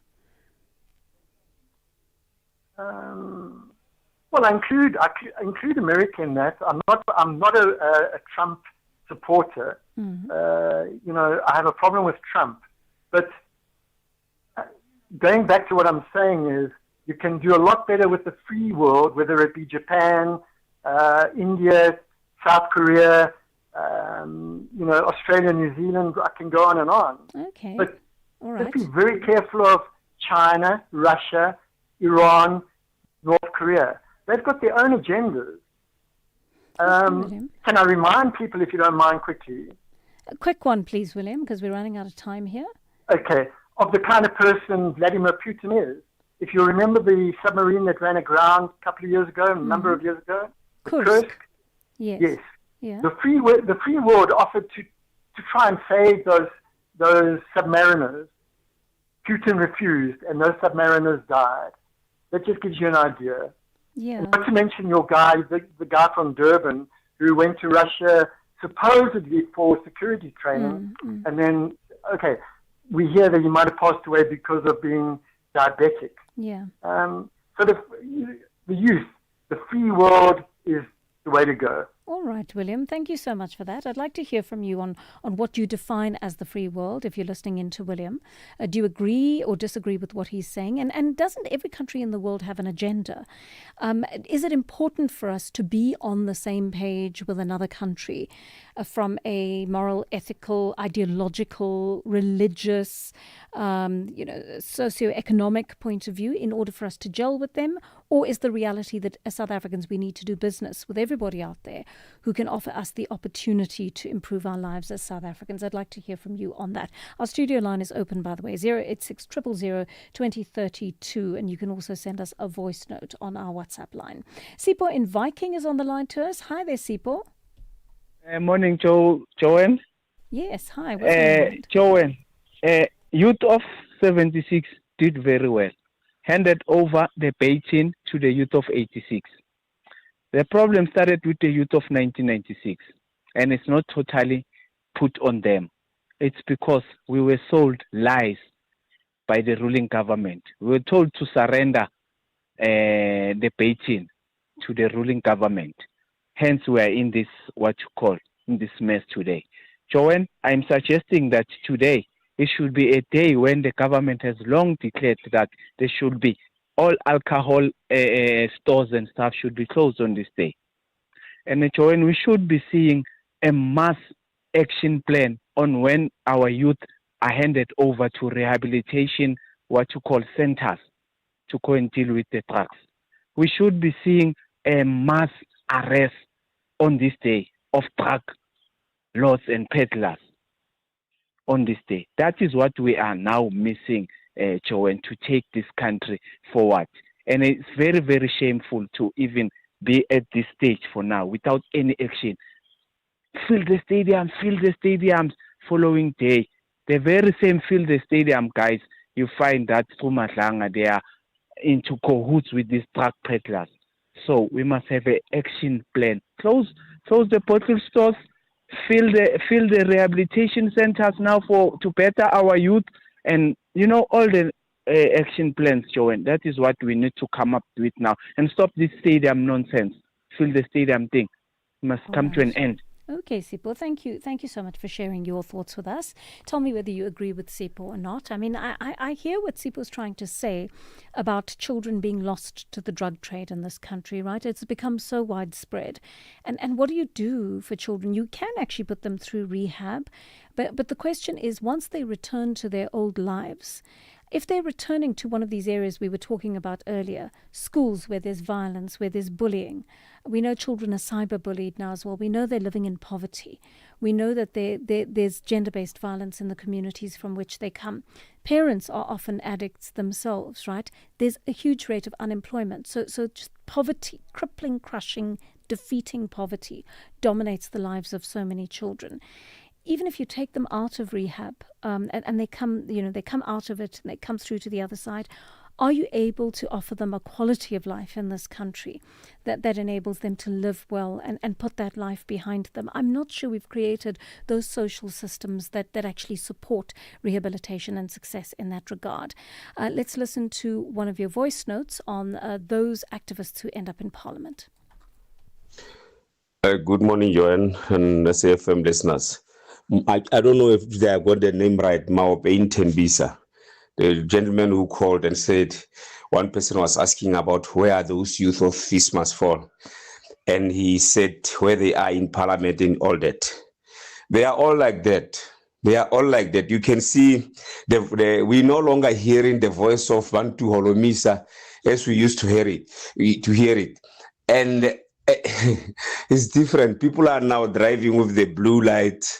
They have securities and everything. They are quiet now. They are in a gravy train. So everyone is like that. He just wants to make noise so that he gets there. When he gets there, all the things he or she said are done. Thank you very much. It's Marumu in Mahiki. Even the youth of today, they will continue doing that. Good morning. Oh, we hope not. We really hope to break the cycle, Marume, but I think we are going to go on replicating this unless we make a change. One of you says, Morning, Joanne, statistics show that young women have higher unemployment than men. That means young women have a higher unemployment rate than 60%. How devastating to think, says Jen in Cape Town. And that is absolutely devastating, especially since young women account for the majority of the population, or women, I should say, account for the majority of the population, right? And young people do. So you've got an intersection there of both youth and gender. And it is extremely disturbing. And part of it is it's not just the socioeconomic, or it's not just the economic issues, I should say. There's a social element to that as well that we need to sort out. One of you saying youth must be more proactive. Onto the path. Good morning, SAfm. Big here from Potchefstroom. You can't tell those politicians about the youth. They don't care. All of them, they don't care. They just act like they do. They don't. They only care for themselves.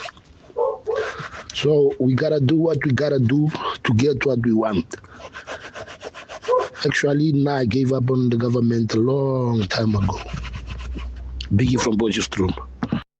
I hope that was a scratch card in the background there, and I hope you won something, but thank you for that message. Good morning, Joanne. Good morning. I don't know what people are celebrating. It doesn't make sense to me because we call it Youth Day and half of the youth in the country, they're sitting at home. I don't even know what they're celebrating. And it's even embarrassing that the president will go and make a speech. Speech about what? About you failing as a president. I don't understand. When they are trying to solve their own problems, they are doing much too much, they are going on the street, then you call them xenophobic. As the president, it's embarrassing. So I don't even understand what is this day. This day we must just cancel this day, forget about it, and move on with our lives. Because there's nothing to celebrate, absolutely nothing to celebrate. Thank you. That makes me a bit sad, but I think the part of what we're saying as well is that we need to be less dependent on government and perhaps make things happen for ourselves in a country where very little is happening. This is probably a really good example of it as we head towards 20 minutes to 11 on the Daily Discourse. Several of you have called into the program in the last few weeks worried that boys are being left behind when it comes to either social responsibility, opportunities, or education. Well, we thought we'd bring you this discussion about how an NGO, Prime Stars, is changing that by ensuring that boys are exposed to the important issue of gender-based violence. CEO of Prime Stars, Nkosinathi Mashwana, joins us on the line to offer some insight into this. Mr. Mashwana, good morning to you and thank you for your time on the Daily Discourse today. What is the thinking behind your initiative? Morning, Joanne. Excuse me, and morning to your listeners, and happy Youth Day. So Prime Stars is a social impact organization that's been running now for 21 years. We are focused on excelling young people from schoolroom to boardroom and from learning to earning. Now, that requires a holistic development, not just academic and economic. There's important psychosocial support that's required to achieve that. Now, in the fight against gender-based violence, we were approached in 2019 by government and the private sector to say, what is the work that we can do to drive a preventative effort against the scourge of gender-based violence in the country? And the long and the short of it is that if we are to prevent it, we have to go to the root cause. The stats tell us that we, men, are the main perpetrators of this violence, though we recognize that boys and girls can be victims. So what we wanted to do is really get to the bottom of what makes a boy or a man a perpetrator. Something goes wrong on the journey from boyhood to manhood, which we found are the traditional expectations of manhood that tell us that we can't cry, can't be vulnerable, show strength through violence. And it was that got us to the point of wanting to launch a national movement called What About the Boys that would drive positive masculinity into schools and communities, redefine what it means to be a man, and drive an allied fight against gender-based violence in the country. I mean, I find this project absolutely fascinating because we've been talking a lot on this show about the hypermasculinities that are imposed onto boys socially and how those need to be scrutinized. And I'm thinking about, well, in their homes, or in their families, or in their social groups, the patriarchy that may be imposed onto them in one way.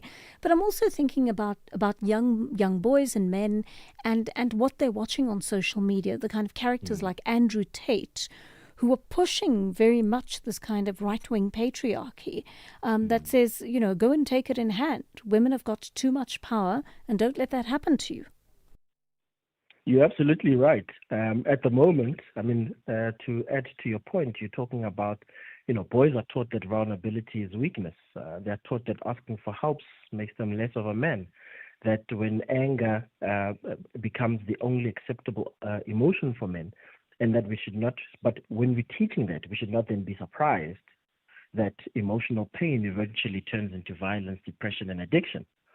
Now, the work we have to do is help young men understand that there's a new definition of what it means to be a man and draw them away from what we call the traditional expectations of manhood. This is critical also in the home, to your point, because by virtue of us driving this national movement, we've reached over 200 schools, 60,000 boys, and those boys mainly grow up in fatherless homes or without positive male role models. But if we do not start with young men, by the time violence reaches a courtroom or a police station, the damage has already been done. And a lot of our work in the country is responsive, which is important in supporting survivors and victims. That work must continue. But it's also quite critical that prevention must be the biggest facilitator for change in dealing with this. And it must start early, in school, at our homes, in our communities. And we as individuals, particularly adults, parents, guardians, whether we are aware or unaware, in a lot of cases are the ones who are passing on these negative behaviors and stereotypes onto young men.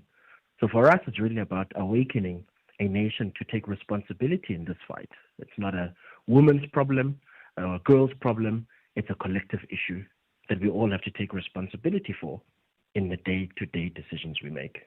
I'm really interested, Mr. Moshwana, in terms of how you convey the anti-GBV message to the boys in practical terms, because I can quite imagine, based on what you've just told us, a boy might go to a home every day where the parents, if he's got two parents, have got very gendered roles, where his father does particular things and his mother does particular things, and his sisters are expected to do particular things, like cook or clean or wash clothes, while the father may be the breadwinner, and he expects when he comes home that he sits down and his meal is cooked for him and everything is brought to him and he's waited upon. And then that child may go to a religious organization, like a church, for example, on the weekend, and be told that wives must submit to their husbands. And then he may be sent off to, a cultural or traditional ceremony where women are, take on particular roles and can be demeaned in those roles. But there's a cultural justification for that. How do you start penetrating those codes of conduct that have essentially been layered onto young boys and continue to be, despite what you are telling them? Absolutely. So, firstly, I must say that what was fundamentally key in our initiative is to be very clear that, we're very respectful of culture, religion, and certain social constructs that make us who we are. But the argument we have to make is that we must first see each other as humans, and we must treat each other as such when it comes to equity and when it comes to roles and gender qualifications. So there'll always be a differentiator between men and women, boys and girls. But fundamentally, the common denominator must be that one or the other must not find themselves in harm. But how you achieve that, or how we do it, is because social impact or social change or social agency is such a difficult impact outcome to achieve. We deliver our teaching through storytelling. So we created a movie called What About the Boys that follows the journey of 4 young men in the country, different races, different geographies, different socioeconomic backgrounds, facing challenges that young people face in real life today, with characters on screen who look like them, sound like them, have the same challenges as them.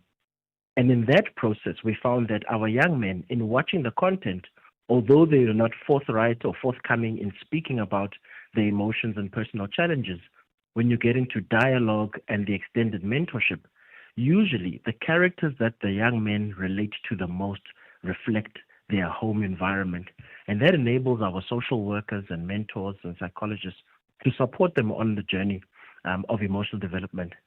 In the same way, it works well for parents, teachers, and adults who have young men and girls in their lives, because you may think that you are, doing right and you're setting the right examples, but by watching characters on screen who most probably represent who you are and how you act, you then begin to understand the known or unknown impact you are having on young people around you. And that self-reflection is what starts and triggers the journey of What About the Boys. We then go into schools with accredited content and CAPS curriculum. We've created mentorship and parent curriculum as well to support them on guiding their children. And then we've got a fantastic national network of social workers, counselors and the likes, who can then take on the professional approach to supporting us in this journey. Ultimately, we want to ensure that men and women, boys and girls, understand that we are not each other's enemy. The common enemy is gender-based violence. And if we can take on this responsibility, we can then have agency in truly, truly one day eradicating gender-based violence in our lifetime. I think these techniques that you are using are actually so effective. I mean, storytelling is something that is bound into our lives as human beings, and it's such an easy way of reaching the boys. But I'm also wondering, if you're doing this and you're doing this to good effect within your organization, why isn't this a part of the curriculum? Because I'm not seeing youngsters who interact with me telling me that they are learning this at school level and that they're absorbing what is being said to them, Mr. Mashwana. I think it's a working journey. So for us, we are a private entity, so we run supplementary programming, but we take it upon ourselves to go out and find partners and and funders to enable us to scale the project. The problem is massive. We've had to do a lot of work just to reach 60,000 boys, but we've got a waiting list of probably over 1,000 schools needing the support of the project. We've had a relationship with the Department of Basic Education over the years, but since I took over as CEO in March, we've really looked at what does it mean to take what we've created, really good content, well-researched, and integrate it into the system. And that's what we're working on now, to leverage what is already existing and pump this content into more and more and more schools. But in the interim, we are offering content in schools in urban areas, township areas, rural areas, and we've just kicked off an online platform to offer more free content while we get ourselves, institutionalized into the system. All right, that's wonderful to hear. Are you seeing positive outcomes in relation to this program? It has been unbelievable, I must tell you, Joanne. So let me start here. Before we started the project, we did a survey, and I'll share this quickly. 5,000 young men, 14 to 18-year-olds, different socioeconomic backgrounds and demographics. Asked them, what are the 5 characteristics of a man to you? Top 5 were, the man must be strong, he must be feared, he must have money, must have women, must have a lot of cars. Wow. That was the top 5 of young men. And at the beginning of the program, 16% of boys agreed that there are times when a woman deserves to be beaten. 30% believed it was acceptable for a man to hit his partner if she refused to have sex. 74% believed a husband could have sex with his wife whenever he wanted. This was before the project, and there are a number of other factors that we found at the beginning. But we then ran a 3-year program and afterwards published a State of the Boy-Child report. Some of the stats that came out of this, that there was a 67% reduction in bullying in participating schools. 67% reduction in just under 200 schools. Teachers in their post-programs assessment spoke of an 81% improvement in class participation from young men in schools. Teachers also spoke about a 61% improvement in peer interactions, And the girls in the schools, where the boys are participating in the project, also spoke about a 50% reduction in violence and improved safety in their feeling in the corridors of their schools, just to name some of the changes and stats. A lot of young men also spoke about the fact that they've never heard the words "I love you" from a man before, which was, really worrying in what we're trying to drive. And a lot of them also spoke about how they look for male role models in the wrong places because they don't find positive male role models around them. So we also saw a positive shift of young men coming forward in their schools. Some of them also scary, or rather, let me say sad. In other words, a lot of we had boys who came forward who had never spoken about this, but because of the film and how the conversations were positioned, only then realized that actually, at some point, I was a victim of GBV and I didn't even know it. Gosh. So it's been an unbelievable journey, but what gives us hope, what gives us continued strength and courage to move forward is that the movement is growing. We must, if we are to stop GBV, we must raise a nation of good men and women. And most importantly, I say this everywhere, we must always think about or recognize, whether we know it or not, there's a young person out there who's watching our behavior and who's emulating our behavior.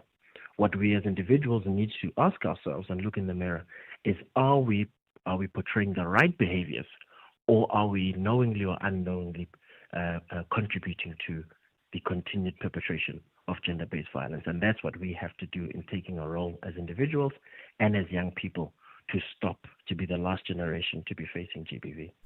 A beautiful thought on which to end our discussion. Thank you so much for that. And Nkosinati Mashwana, CEO of Prime Stars. They've reached around 60,000 boys in the country already, but we've got a huge population that they need to reach. Would you like your son, your nephew, your brother, whomever it is, your child to go through this? Would you like your students to go through a program like this? Would it make a difference to the way they interact with the girls in their environment, the women in their environment? And would you like to see them change in terms of their perception as to what their rights to women's and girls' bodies are? I think programs like this do incredible work in the country. And again, this is not an initiative that is waiting for government to do the work that it purports to be doing. These are just ordinary citizens who've decided they are going to make this intervention, and they are making a difference in the lives of boys and girls on the ground. And of course, those boys are going to grow into men who will make a difference in the lives of women in the country. One of you says, as men, we must reflect deeper on issues of violence, being the main perpetrators, if not for anything else, for selfish reasons, since we're also the main victims of violence. We're responsible for at least 90% of murders, but we're also the main victims of such. For every woman murdered, at least 6 men would have been murdered. Murder stats are the most accurate of stats on violence emanating from a dead body. Stats SA, Health, SAPS, Home Affairs and municipalities.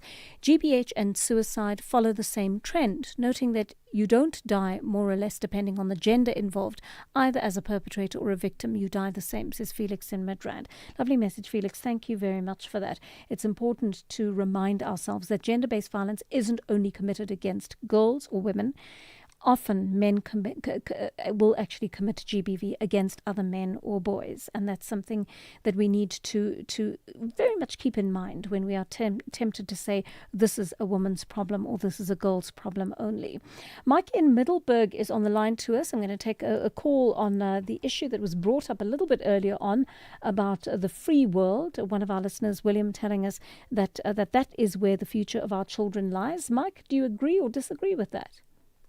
I completely disagree. Good morning, Joanne. Good morning. Yes, by free world, that caller is referring to countries that came together at one stage and invaded Iraq in search of weapons of mass destruction, which never existed. And today, Middle East is what it is because of that despicable action. By free world, he is referring to the brutality that is still going on in Gaza because of fascists like Netanyahu and Trump. Those are the leaders that he wants, young people to emulate. By free world, he is referring to a system that has caused object poverty all over the world, particularly in the so-called third world countries. I'm talking about capitalism. And I so wish, Joanna, that you can have time and play music. Just play for him a song titled The Day the Dollar Died by the late great Peter Tosh, so that he can hear and understand the damage, the despicable and irreparable damage done by the system of capitalism, which is referred to as a free world, by the way. All right, Mike, thank you so much for that very cogent answer. To be fair to William, he said he was anti-Trump and he wasn't referring necessarily to the United States, nor did he refer to Israel. But I wanted a more specific definition of what he considered the free world, because the ideology and the conduct of countries has changed so much in the last few decades that sometimes we wonder just how fitting that label free world is. And I think we have to constantly keep reevaluating that stance on what we understand by this notion of a free world. Stephen in Durban is on the line to us. You want to talk about the youth of 76. Stephen, good morning. Thank you, Joanna. I want to talk about the three words. There's sensibility, responsibility, and principality. The youth of 1976, they are different from youth of today. The youth of today, they don't use those three words. If the people say this guy is principled, this guy is sensible, this guy is responsible, those people or that person his conscience is not influenced by any, it might be drugs, alcohol, he is sober or she is sober. So the youth of today must be sober. After being sober, they must read the system. They must face the real system, the enemy of their underdeveloped development. If they get to know what is on the block, the barricade of their development, nothing can avoid them to do what the 1976 youth did. They realized that the system of 1976 was not good because it was using one language amongst 11 languages. They never went to their parents and say, we must do like this, like this. They planned it themselves because they were sober. Interesting point. They were sober. Yeah.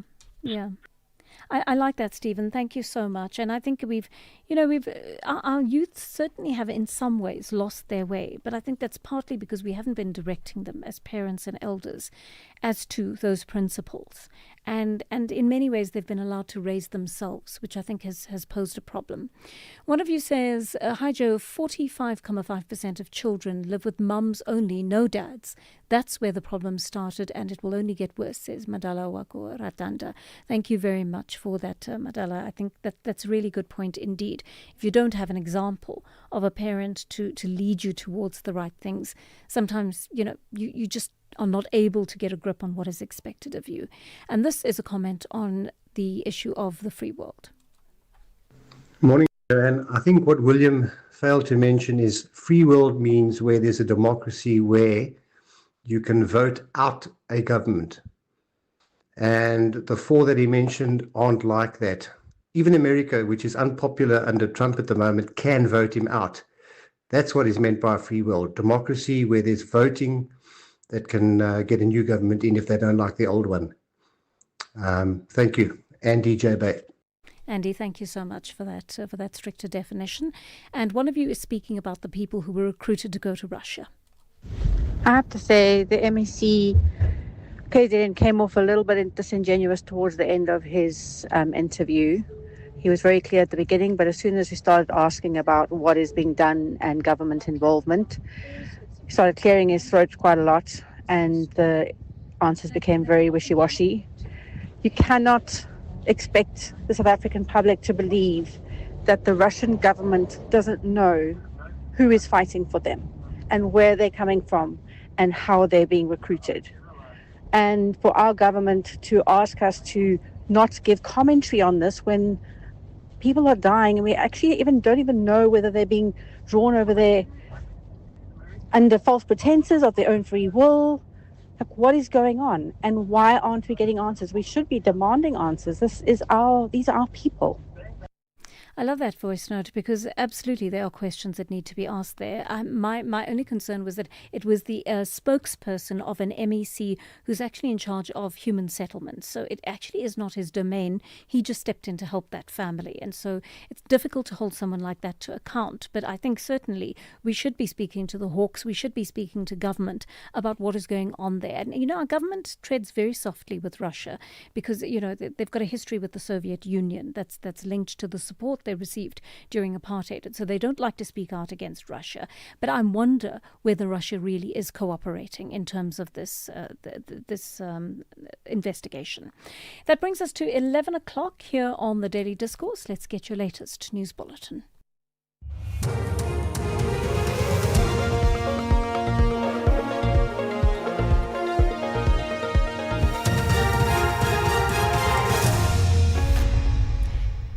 In our top stories, Parliament urged to establish a cross-party youth caucus and Stellenbosch University students march to tackle debt crisis.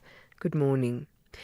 Some young members of Parliament say it's frustrating to get youth matters on the table because there are so few of them. The 7th Parliament has a very low percentage of MPs under the age of 39. Only 20% of MPs fall between the ages of 20 to 39. The most common age group in the national legislature is between 40 and 59, while 22% of MPs are between 60 and 69. Action SA MP Malebu Kobe says to fully push the agenda of the youth, a caucus should be established. There are also systemic issues that are keeping us fragmented, that are also ensuring that we are underrepresented as young people, and that's why it's important that in this 7th administration there must be an establishment of a multi-party youth caucus where across party lines, because as young people we agree we have the same issues but we are not on decision-making table. Minister in the Presidency for Women, Youth and Persons with Disabilities, Sindisiwe Chikunga, has called on the private sector to collaborate with government in addressing youth unemployment in the country. Today marks the Golden Jubilee of the historic 1976 Soweto uprising when police shot and killed young people protesting against the apartheid education system. President Cyril Ramaphosa is leading the National Youth Day commemoration in Soweto. Minister Chikunga spoke to SABC News. There's a lot that government is doing, working together with the private sector, because the issue of unemployment can never be seen as a responsibility of government alone. And of course, we established entities such as National Youth Development Agency, whose mandate is to empower and develop young people. But otherwise, we are happy. Today, our theme is Reset at 50 and the Future Calls. And we are saying it is the time that we are looking at what should be done today going forward that will take South Africa youth to 2076. Stellenbosch University students are expected to take to the streets today to raise funds for students that are struggling with debt. This is the 5th time this 16-kilometre march is held under the auspices of the Stellenbosch University Centre for Social Justice. It's being held as the country commemorates the bravery of the youth of 1976. The centre's director, Professor Thuli Madonsela, will participate in the march. In other news, Iran's World Cup coach says his team has been ordered to return to its base camp in Mexico immediately after their opening game against New Zealand in Los Angeles. Amir Khalenoy has described Iran as the most oppressed team in the tournament. They had expected to remain in the US until midday to recover. The BBC's Shaima Khalil reports. Remember that Los Angeles is actually nicknamed Tarantulas because this is home to the biggest Iranian community outside of Iran, right? And many of them are angry at the team. And so they're up against that. But they're also up against what's happening at home and the fact that they cannot put a foot wrong. And they're also up against the U.S. authorities' visa issues and the fact that they play here and they're based in Mexico. And then you get closer and it gets more complicated because I've spoken to people inside the stadium who were cheering for the team, crying when the national anthem was played. But then they were telling me, look, we do not support the government, but we love this game and we love this team and we're here for our country, not the government.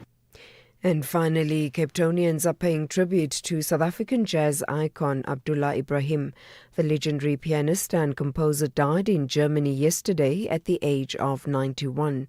The musician, who was affectionately known as Dollar Brand, delivered his final public performance at the Cape Town International Jazz Festival in March this year. These jazz lovers have fond memories of Ibrahim. It is a loss to the music world, in a sense. And his contributions have been, I think, phenomenal. We happened to be walking through London, through Trafalgar Square, and we heard music in 1989. And looking through the shop window, my word, there was Dollar Brand playing a grand piano. And I think that the notes, the melodies, the way the chords together just rang so true, it struck home. Wonderful contribution to music. I guess a theme song of my youth, Manenberg. You know, it's not just my youth, it's a theme song of the youth of many people who grew up in Cape Town, was Manenberg by Abdullah Ibrahim. Recapping the top stories, some young members of parliament say it's frustrating to get youth matters on the table because there are so few of them. The 7th Parliament has a very low percentage of MPs under the age of 39. For SAfm News, I am Anne Musa.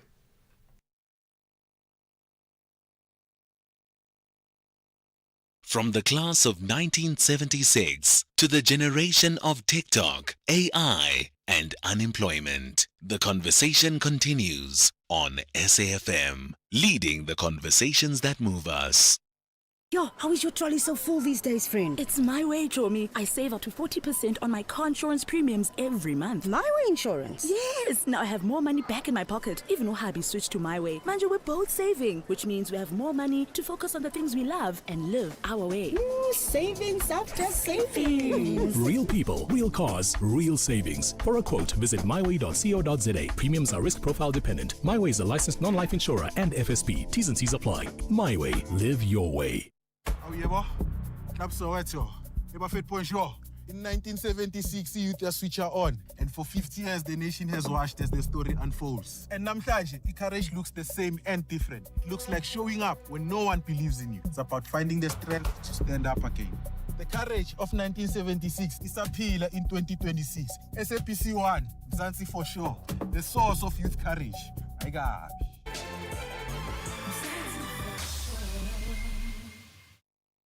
Different generations, different experiences. One South Africa, 50 years later, only on SAfm, leading the conversations that move us. 7 minutes past 11 here on the Daily Discourse on this June 16th commemoration day. And of course, I promised you that this hour is going to be a little more exciting. It was going to get decidedly younger as well. And we are going to be having a conversation and we're going to be connecting with our counterparts, our young counterparts from the University of the Northwest. It's an exciting time of the program for us. And of course, they are going to be having a discussion on the issue of leadership versus citizenship, and it's all situated within the framework of democracy. And handling all of that for us at this hour is our host, Batsiba Rasikanye. She is from Northwest University FM, and we got a chance to speak to her a little bit earlier on, but now she's going to get down and to the business of hosting this panel discussion. Quite a number of important issues that they're going to raise on this issue. And Batsiba, good morning. I'm going to hand it over to you to begin your panel. Good morning, Joanne, and everybody else. My name is Batsiba Rasikanye, also known as Ghosty. Manyanako Alex, Manyanako Komora, aka the Ghetto Princess herself. And yeah, we are, I don't know, man. Thank you for the opportunity for having us. So today's theme is basically democracy, leadership, and active citizenship. Democracy is meant to give everyone a voice. But the real question is, do young people feel heard? leadership isn't just about titles, and citizenship isn't just about voting. It's about everyday actions, showing up and making your voice count. And that's what we are unpacking: how youth can lead, act, and truly shape South Africa's democracy.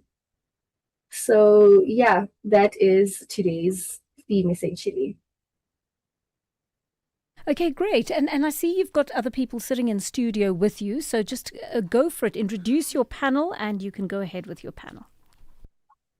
Oh, okay. So I have Gaugelo Silamulela, who's doing her honors in international relations. I have Tsepiso Nonong, a third-year student doing Bachelor of Social Sciences. And I also have Musawenkosi Mueketi, a third-year LLB student and secretary of the Law Student Academic Chapter.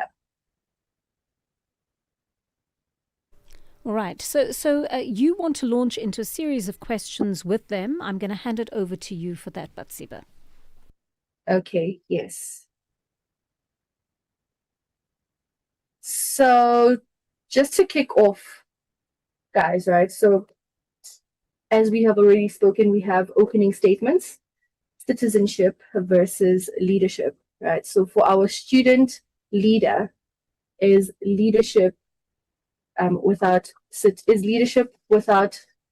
citizenship enough? And for our ordinary student, we then ask, can citizenship without leadership sustain democracy?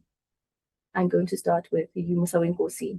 For your opening statement, you have 1 minute. Okay, good morning to the listeners. I go by the name of Musa Mogeti. And in responding, sorry about that, to the question, leadership is incomplete without citizenship. I'm saying this because a leader cannot practice citizenship whereby they are disconnected from the people they serve. And according to my understanding, citizenship is more of a legal status that is given to a person who belongs to a sovereign state and affords them political and civil rights. So without it, there is no way leadership will ever be complete without citizenship. Thank you. Thank you for that statement, Musa. And I'll move to Khao. Thank you very much for having me.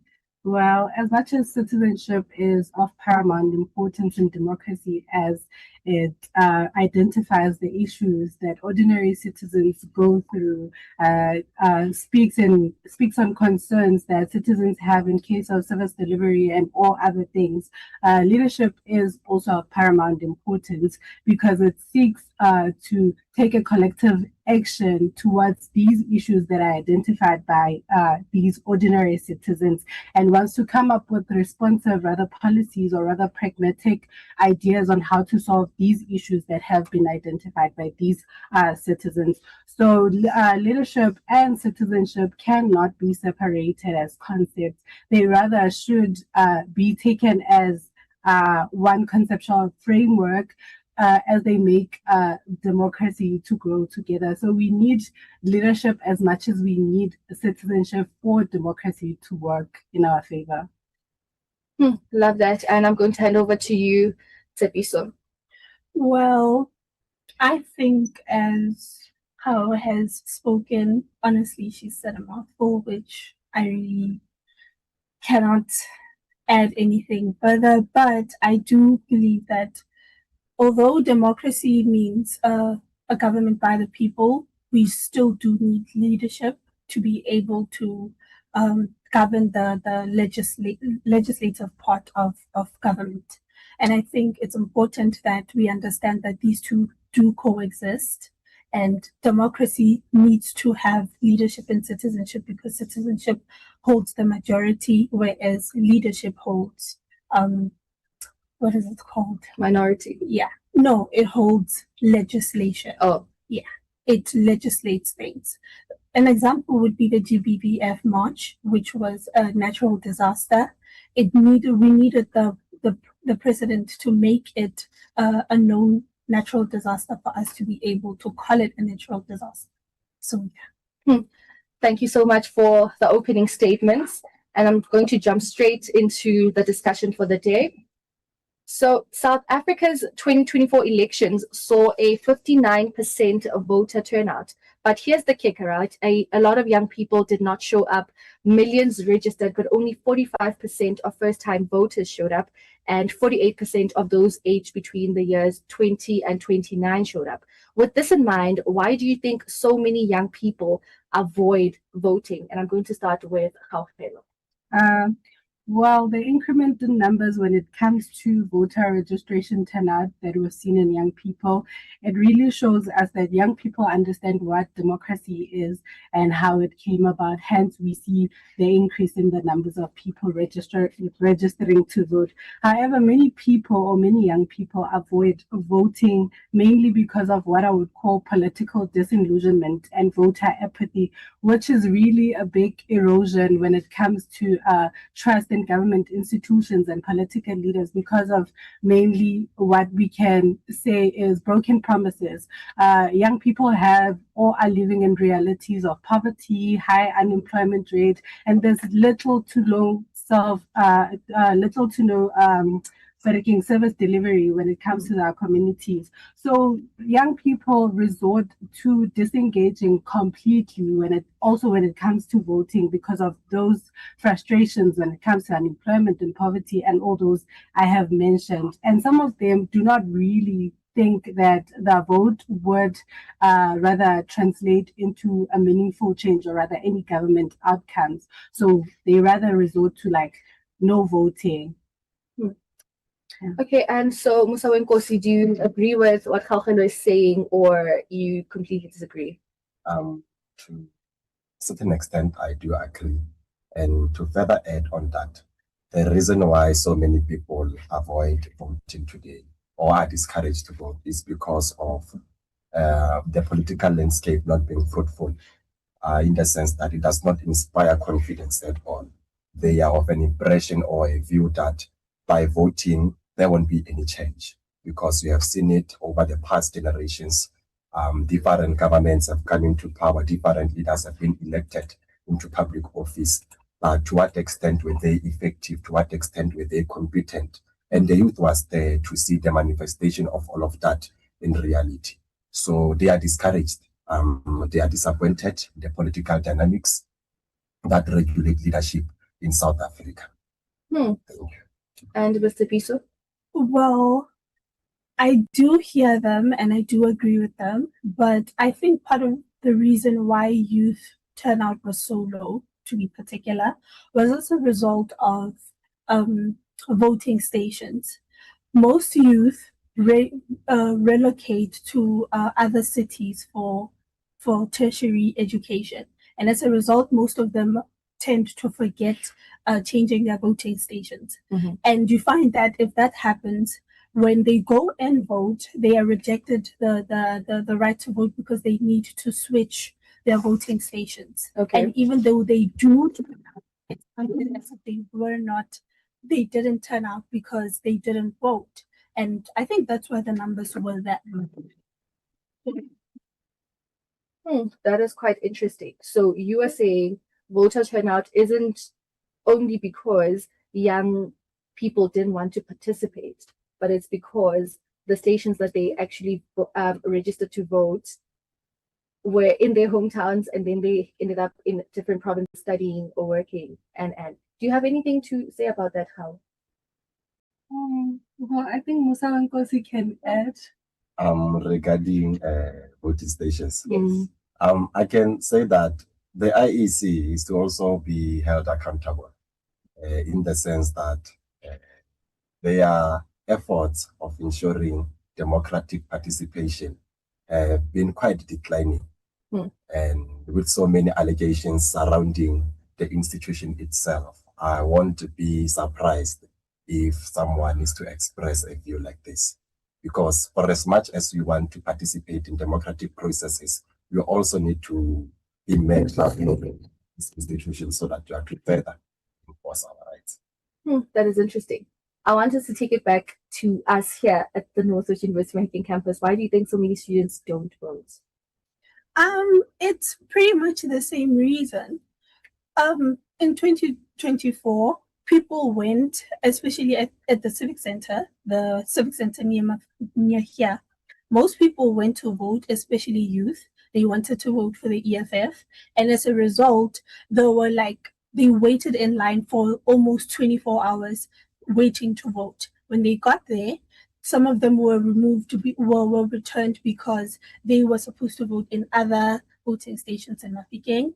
And then others were sent back because they didn't change their voting stations. And it's the same thing even here. Lovely responses. We're going to take a quick ad break, and when we come back, we're going to continue this lovely conversation that we are having. Your neighbor's geyser burst. Now they're arguing about what's technically covered. Turns out it was the geyser, not the damaged ceiling. When yours burst, you called Suntom's 24/7 emergency line and a plumber was on the way. No debates. You insured nice, not twice. Get free home emergency services with your building cover online or call 0860 444 444 to get a quote. Suntom, this is freedom. Suntom is an authorized FSP, a licensed non-life insurer and a controlling company for its group companies. In 1976, the youth switch on, and for 50 years the nation has watched as the story unfolds. And namhlanje, courage looks the same and different. It looks like showing up when no one believes in you. It's about finding the strength to stand up again. The courage of 1976 is a pillar in 2026. SAPC 1, Zanzi for sure, the source of youth courage. My God.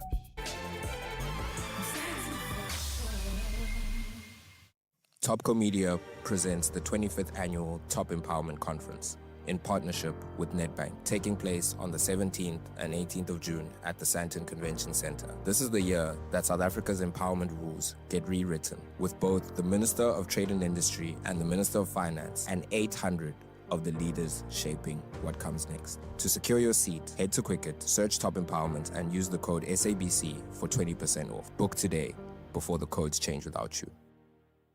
Ready to take the next step towards your future? Study with one of Africa's leading distance learning institutions. Whether your interests lie in agriculture and environmental sciences, business and management, accounting, humanities and communication, or law, policing and criminal justice, UNISA offers a range of selected qualifications. Why wait until 2027? Applications for the 2026 academic year are open until 17 June 2026. Visit unisa.ac.za/apply. UNISA, define tomorrow.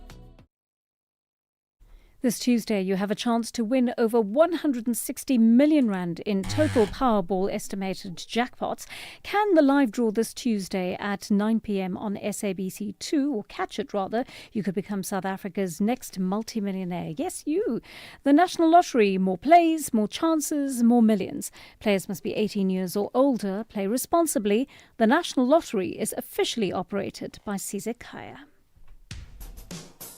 SAfm has signed a code of conduct that is enforced by the Broadcasting Complaints Commission of South Africa. Under the code, we are committed to giving news that is accurate, comment that is fair, and programming that is not harmful, does not amount to hate speech, or contain violence or explicit sex. If you think we are not living up to that code, then you can inform the Broadcasting Complaints Commission of South Africa. Direct any complaints in writing to the Broadcasting Complaints Commission of South Africa. PO Box 142365. Craig Hall 2024. Fax to 011-326-3198 or an email to bccsa@nabsa.co.za. For more information, please visit www.bccsa.co.za.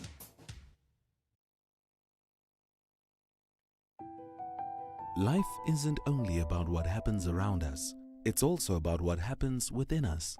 Join SAfm for Reflections from this Sunday on The Alternative Breakfast, a weekly space for thoughtful conversations about life, purpose, relationships, and the human experience.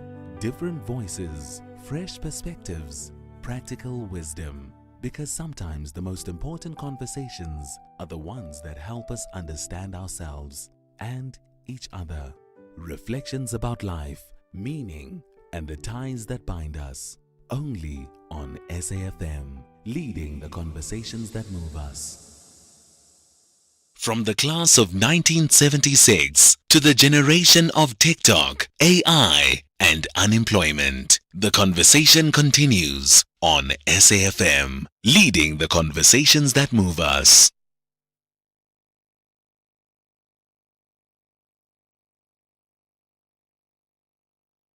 today's Simulcast. I am joined by Gaugelo Selamulela, Tsepiso Nonong, and Musawinkosi Mueketsi. And to continue our discussion, I want to ask, why do you think many young people avoid civic engagement? Ms. Hau. Okay, thank you so much for that question. Well, civic engagement for me, it goes beyond voting. It also includes attending those community meetings, volunteering in your community projects, joining civil society organizations, and rather holding those that are in power accountable.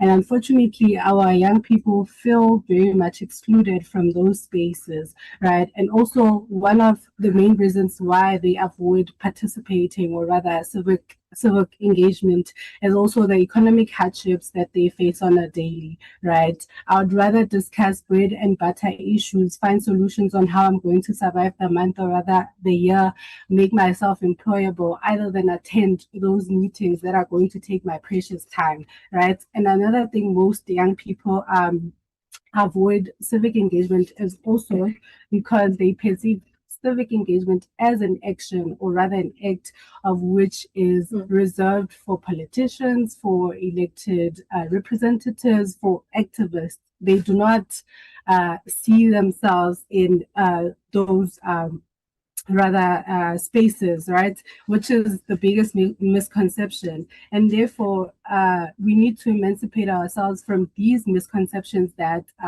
civic engagement is mainly for activists, politicians, and elected representatives, because as citizens, we have the responsibility to shape our society. And personally, I believe that young people should rather not completely disengage in such processes as civic engagement, because if we disengage in these processes, we give the power to a few that get to decide on what happens on your daily life. Thank you so much. And Mr. Biso?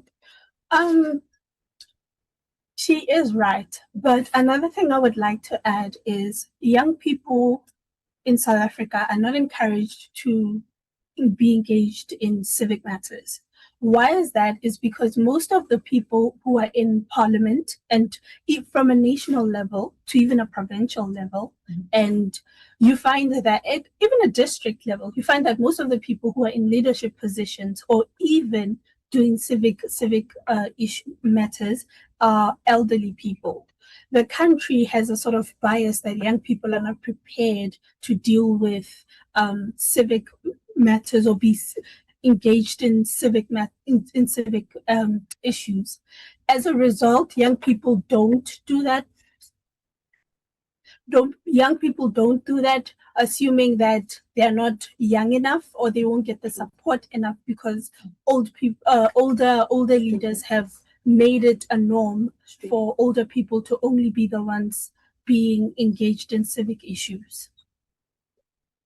Thank you so much for that response. And Musawinkosi, do you have anything to add or subtract to that? Yes. First and foremost, civic engagement can be individual and can also be something that is achieved by a collective. And in South Africa, we have societies, or rather institutions, that are responsible for civic engagement, and they have appeared to be slow for engagement. That is one of the reasons why individuals or collective amongst the youth see no reason of engaging in civic engagement, because according to them, they have an impression that it does not bear any fruit. So it is more of a fruitless exercise. It's more fruitless exercise. So, which brings me up to my second question, right? If democracy is about voice, what's the single biggest change needed to make it work for youth today, Mr. Biso? That would be civic education. There are things that we call social policies, and they are policymakers. Oftentimes, people don't know what policies are there to be able to guide them and to be able to assist in making their life easier. And as a result, people don't have voices. People don't encourage or encourage themselves to enrich their voices as a result. And because of that, people end up not being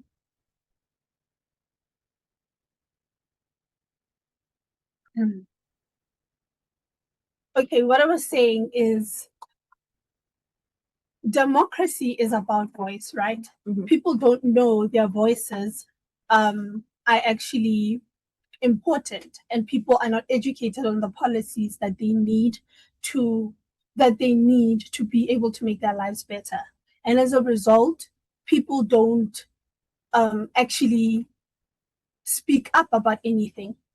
So we need to educate people on their rights. We need to educate people on the policies that are available, that are meant to make their lives easier. We need to educate people on what democracy actually is, and that would make it better and make more young voices be enriched, make more young people more vocal about the stance of the country and what they think needs to be done to make the country better. And I think, education, especially civic education, would be something that would really enrich the voices of young people. I love that, Mr. Musawenkosi. One of the core principles of democracy refer to transparency as well as accountability. So in order for the biggest change to locate us or to take place, we need to make democracy responsible through accountability as well as transparency. In this way, I believe that the voices of many people, or specifically the youth, will be able to be heard and ultimately lead to action. Love that. And Ms. Khau, what's your response to Musawenkosi and Tsipiso's responses? Well, I feel like the single biggest change is meaningful inclusion of young people into the economy, right? Young people are often rather consulted when it comes to elections or when it's voting time or whatever the case may be, or when political parties are doing campaigns, but they're excluded from the real decision-making processes. So young people need to be included in those processes, and it should not be a one-day discussion, or rather a one-day communications between young people and leaders. It should be a frequent thing that happens. Young people are often spoken about as beneficiaries and not contributors. So young people need to be integrated into the economy. Personally, I believe that wealth is your voice, and if we were to be integrated into the economy, would make better changes in the society. If opportunities were given to us, maybe in local government, in government institutions, would be able to influence policy making. And that's about it.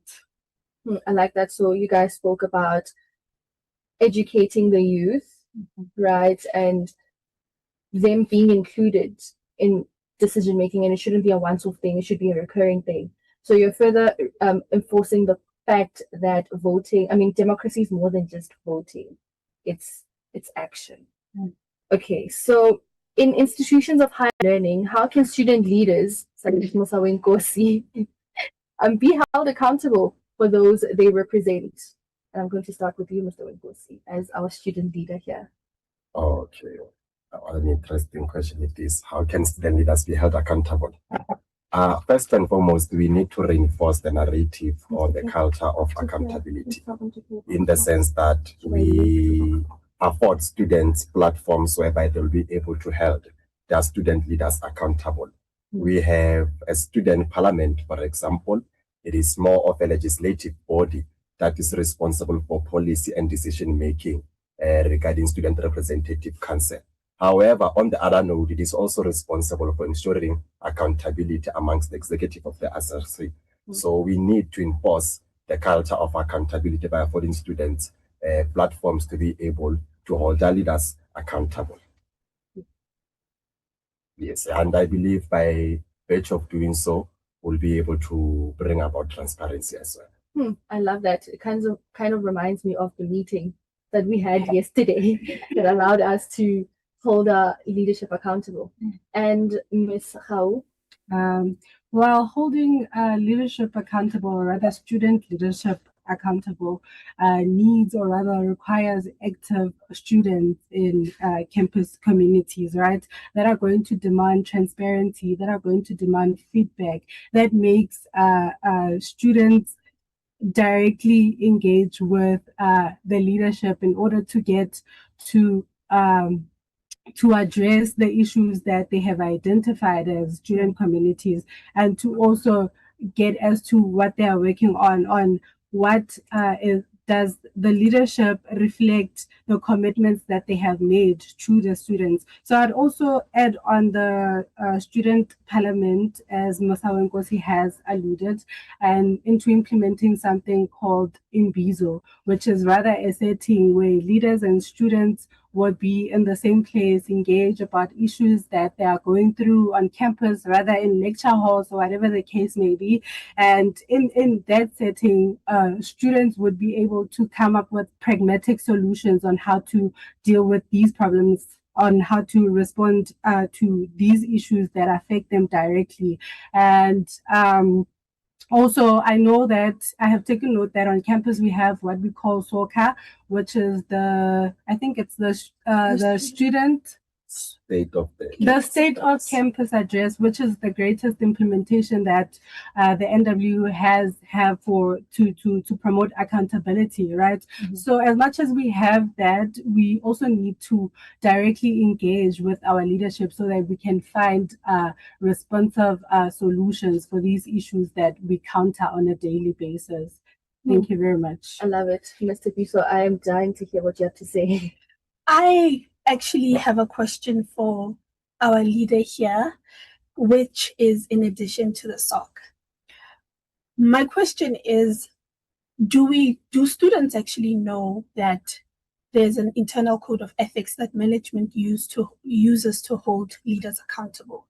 Because it's great to have student parliament and to have a soccer, but it's not gonna do much if students don't know what they're holding their leaders on. Students need to know that the service is unto them. Students need to know we need to have a code of ethics that students get to hold leaders accountable with. Not just one for management, another one for students, the relationship between students and leaders, their leaders. And I think that's a very important thing that we need to consider if we're going to talk about student parliament. And Mr. Nkosi, do you want to respond to that? Yes. To a certain extent, I don't think that the students are aware of such initiatives whereby student leaders are to be held accountable through the means of policies or anything that may bring them to the corridors of accountability. However, it is more of a responsibility of the leadership to take it upon themselves to ensure that their constituency is well informed and will put them in a position to be able to be answerable to those that have elected them. At the end of the day, transparency needs to exist and take place. At the end of the day, accountability also needs to take place. So it is of paramount importance that the student leaders have to take an initiative to inform their constituency on what they need to do in order to bring them to accountability. Because if we do not have accountability and transparency within the confines of any democratic thing that you engage in, it is more of something that is useless. Because what is the point of me electing a student leader whom I cannot hold accountable? What is the point of me electing a student leader who cannot come and be transparent in front of me? Thank you. Are you satisfied with that answer, Tipi? So you'd want to add to what he said? I want to also, this one is just a question that I think he should just sit with and query himself on when he gets to his comfortable place.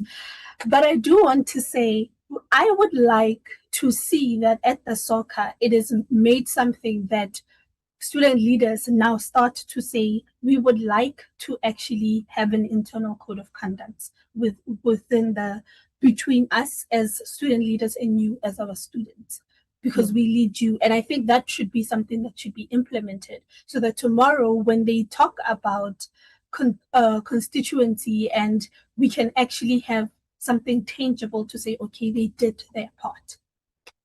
And Ms. Khau, just giving you 30 seconds, what do you think about what Masawa Nkosi and Tsipiso are talking about? 30 seconds. Well, personally, I feel that what Tepiso is talking about is really a good idea to form a policy between leaders and students, which will like lead to rather finding better solutions for issues that are raised. Because if we have, let's say, probably a okay, let's say if we have a contract between I'll come back to you, but for right now, we're going to go on a quick ad break. Life is full of surprises, but your insurance premiums shouldn't be. Savings on your car insurance is a sure thing with MyWay. Leaving your wallet smiling every month. Switch to MyWay and save up to 40% on your car insurance premiums today to live your way. Real people, real cars, real savings. For a quote, visit myway.co.za. Premiums are risk profile dependent. MyWay is a licensed non-life insurer and FSP. T's and C's apply. MyWay. Live your way. Guys, we're always posting, commenting, and clapping back. But opinions don't count. It's your ex that does. So come 20 and 21 June, get up, show up, and register to vote. Call 0800 11 8000.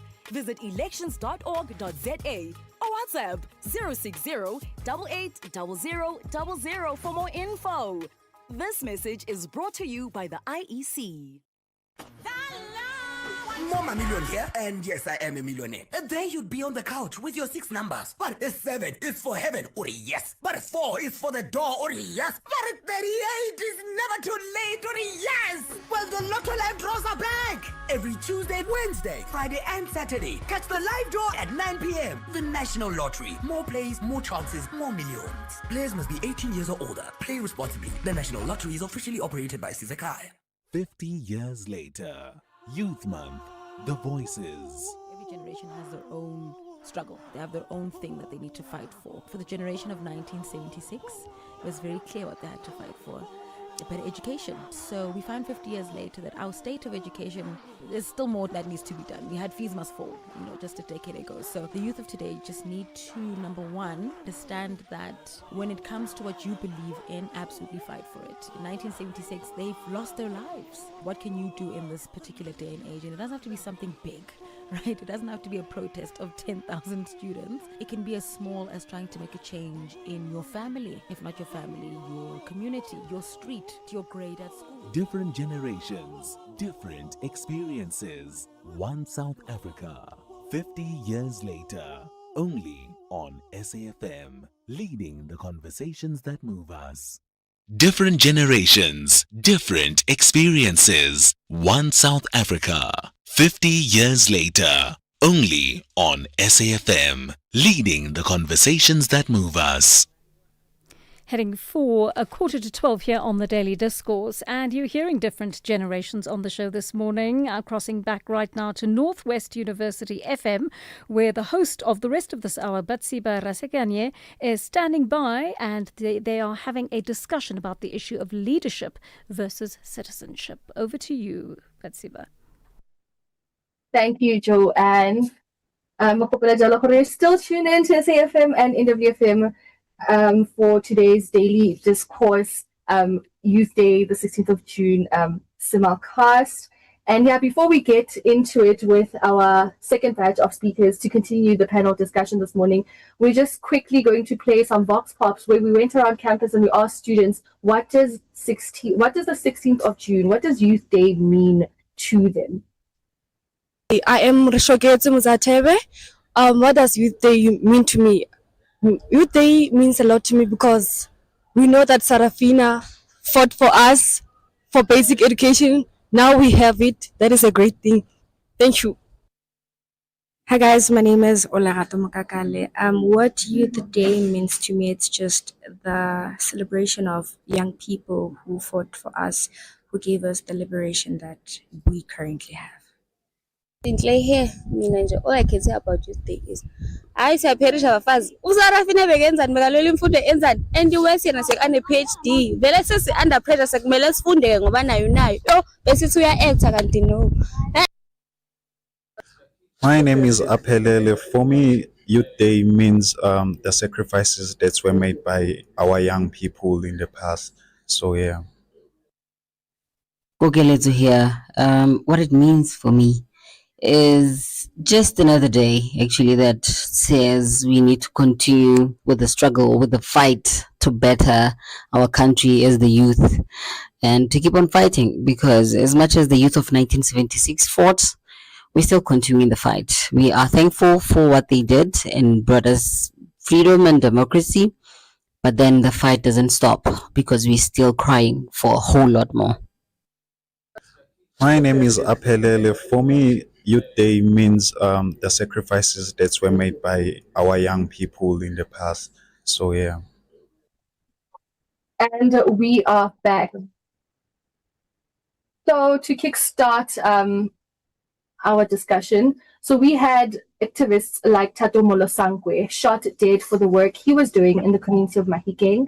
Too often, activism is mislabeled as vigilantism instead of being recognized as civic engagement. Not only that, but a lot of young people tend to avoid it completely. So for young people today, how do we rather reclaim activism as legitimate civic engagement and ensure that active citizenship is seen as building democracy, not threatening it? And I'm going to start with Mr. Offensi. Okay, so how do we move from the perception that activism is seen as vigilantism? Well, genuine activism is truly what we need in today's democracy, because times have evolved. We are no longer in the apartheid era. We are in the democracy. So we as the youth, we have to be in touch with reality. We have to be out there and expose ourselves, because honestly speaking, no one is coming to save ourselves. We are our own messiah as the youth. So yeah. Love that. And Mr. Mufono? I think that first things, let's start with why vigilantism, right? I think because it gets more attention. I'm not for it, but we must look at the fact that it actually gets attention. It's more visible, right? But how can we legitimize activism is that, I think social movements, registered social movements, instead of just going on social media, instead of just going looting things and just going in the streets and doing, I think the best thing that we can do as young people to legitimize, activism is that we should have registered social movements where we state our purpose, our vision, our goals, and what we want to achieve, because that's the only way that unfortunately you can be recognized. And I think that's the best way. And also use tools of democracy. South Africa gives citizens, real leverage with what committees, IDP meetings, petitions to council, and also Chapter 9 constitutions like the Public Protector. Training youth to use the tools, turns activism from, confrontation into constitutionality that protects, the oversight and the rights of people as well. And therefore, you then take responsibility. Yeah. Muftia? In reclaiming activism as a legitimate civic movement, I think the youth needs to make informed decisions, and in that they need to have the education and the knowledge that it is their right to question, it is their right to participate and advocate for their community, and they should be well informed on their rights so that the responsibilities that they make ensure that they are able to participate in activism that is accurate, stimulates critical thinking, and is solution driven, so that they can bring solutions to the problems that they are advocating for. So then why do you think so few young people in Mahikeng step into activism as compared to older generations?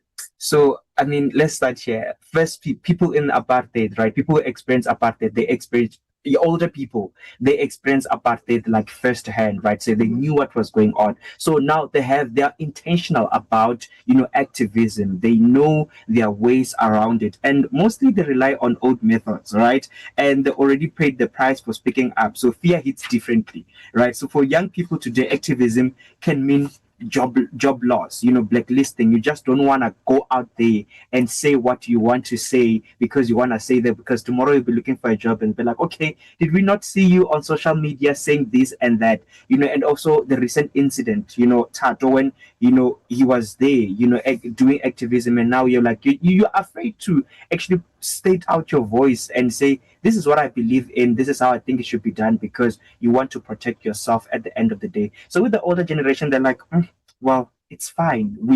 If we die, we die. But today, you must survive. Interesting take. Yeah. I'd like the older generations protests were different from our generation. Like Ufuna said, our generation's protests can be on social media for things, that you where you are protesting, whereas in the olden days, people went to the streets. And also the youth of today are have a lot of pressures of unemployment, the economy, how the state of economy and how life is. So some things like having political distrust in government and in political parties are one of the causes that makes the youth to say, you know what, I'm not getting involved. And Mr. Fenton? Okay, I like to agree with my panelists here. And most importantly, the other problems that the youth of today, we believe that we are too cool.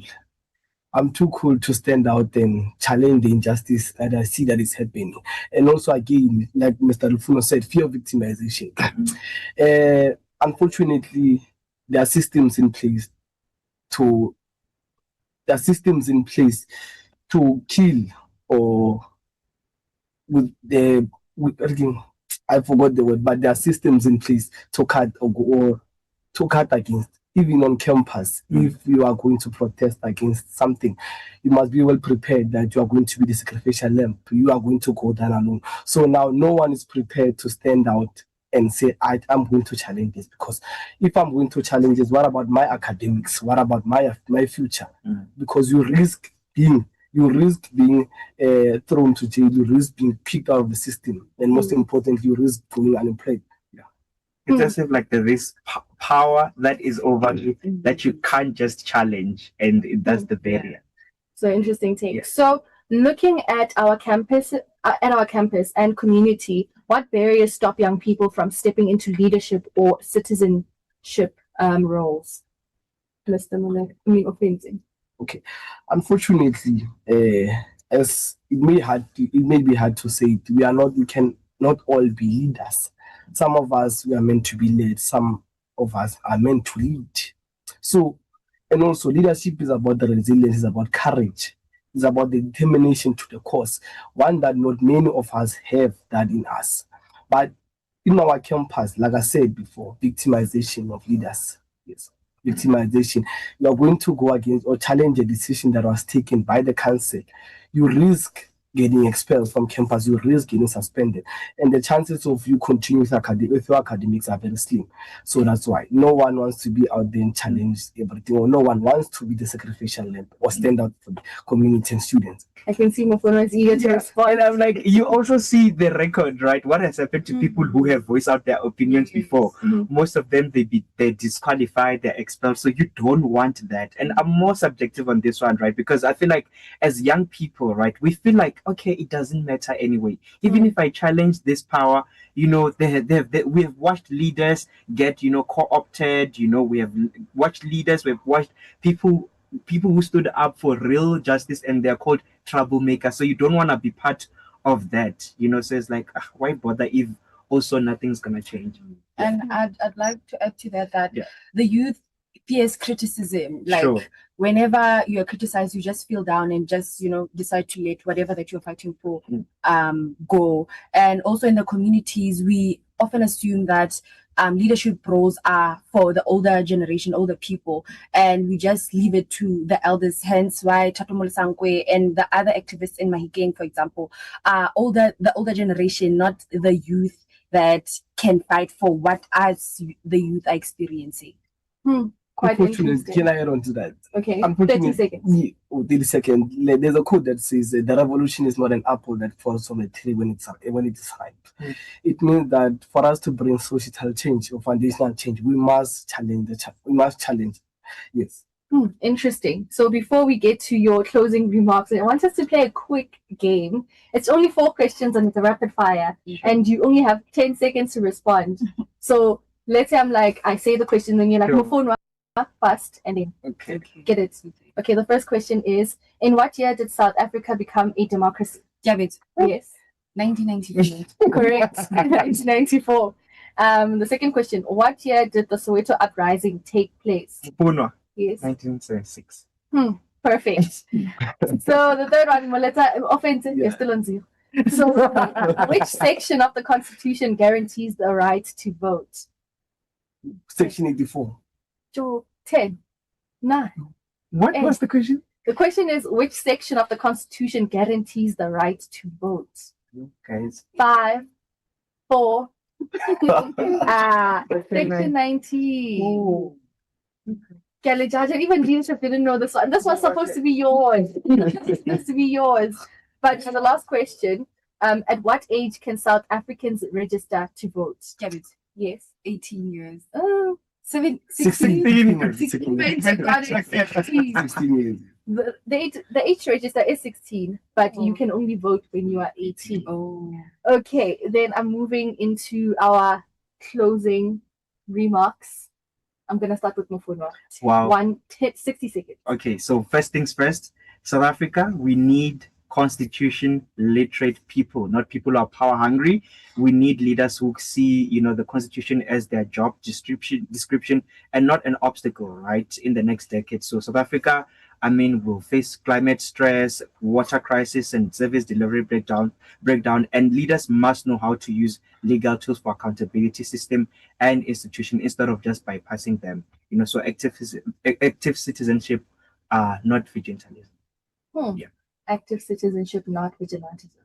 Mr. Fenton. Okay, I believe we need genuine leaders, genuine activism.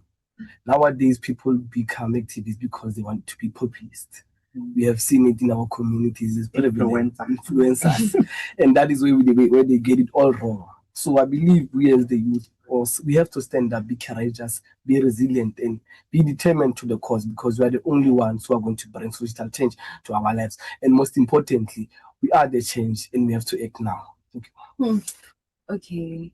I'd like to say citizenship alone does not fully sustain democracy without leadership. So a healthy democracy requires active, informed citizens and responsible ones who know what their rights and responsibilities are. And then the leadership should also be able to give direction to democratic participation, while citizenship ensures that leadership remains a responsive tool to the people. And together, they can create a democratic system that is both stable and representative. Love that. Thank you so much for joining us this morning. That is Mufuna Munjarere, Kiabetsui, Madilola, and Ofense Moletsani. And they spoke about how democracy is more than just voting. It's about us as young people not really relying on systems of old, but creating our own systems in our own societies to make sure, that we are active citizens and we participate in civic engagement and not only see it as vigilantism or vigilante behavior. So over to you, Joanne. Thank you so much for giving us here at the Northwest University FM the opportunity to speak out as the youth of South Africa.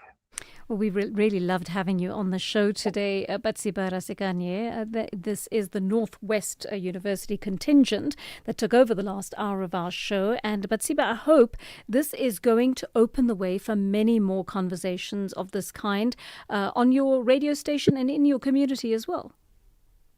Definitely. It's definitely going to do that. At the end of the day, we are students. We are led by a lot of student leaders. Some know policy, some don't know policy. And as you can see, we have ordinary students engaging in this conversation who are holding some of our leaders accountable. So, and we also had a similar, meeting or a discourse internally here on campus around issues surrounding leadership and students and all of that. So definitely we're going to have more conversations like this. We really look forward to that, and hopefully we can assist in some ways in being the medium for that here on SAfm. I mean, what is interesting to me is what is being said about leadership, that many young people assume that leadership roles are for older people, and I think you've shown us today that the intellect is there, the impetus is there, and the desire is there for young people to take on these leadership roles in society. Yes, most definitely. Right. Leadership is not only for older people, and it's also not for populists. You actually have to have the courage and the bulldog tenacity to take it on. Absolutely. Well, thank you so much for that. And thank you for sharing this moment with us where you had these discussions and you've opened up a whole avenue of new thoughts to us in terms of what we as the older generation need to be doing to create space and to create the platforms for you to have these discussions and certainly to also step back, when our time is done and hand over the baton after having groomed another generation of amazing leaders who can lead this country into the 21st century with confidence. Thank you so much, Batsiba Rasikanye and the team at the Northwest University FM for joining us on the Daily Discourse today. Really lovely hearing their opinions over the last hour. That is where we leave it for today, this June 16th day. Lots of coverage here on SAfm of that issue over the course of the day. Right now, I hand over to the fabulous Bongiwe Zwane for Update at Noon. See you tomorrow. Take care.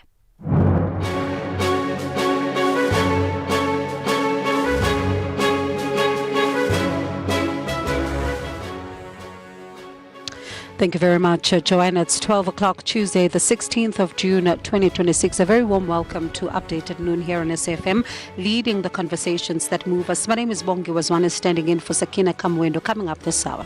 I think Youth Day to me means just making sure that we remember our history, that we remember the sacrifices that the older generations have made for us to be able to be living in a free and democratic South Africa, to be taught in a medium where we're able to better understand what is being taught to us, and to be able to make sure that we're actually able to comprehend what is going on. But also, I think what Youth Day really means is just to mainly commemorate the lives that we have lost in the struggle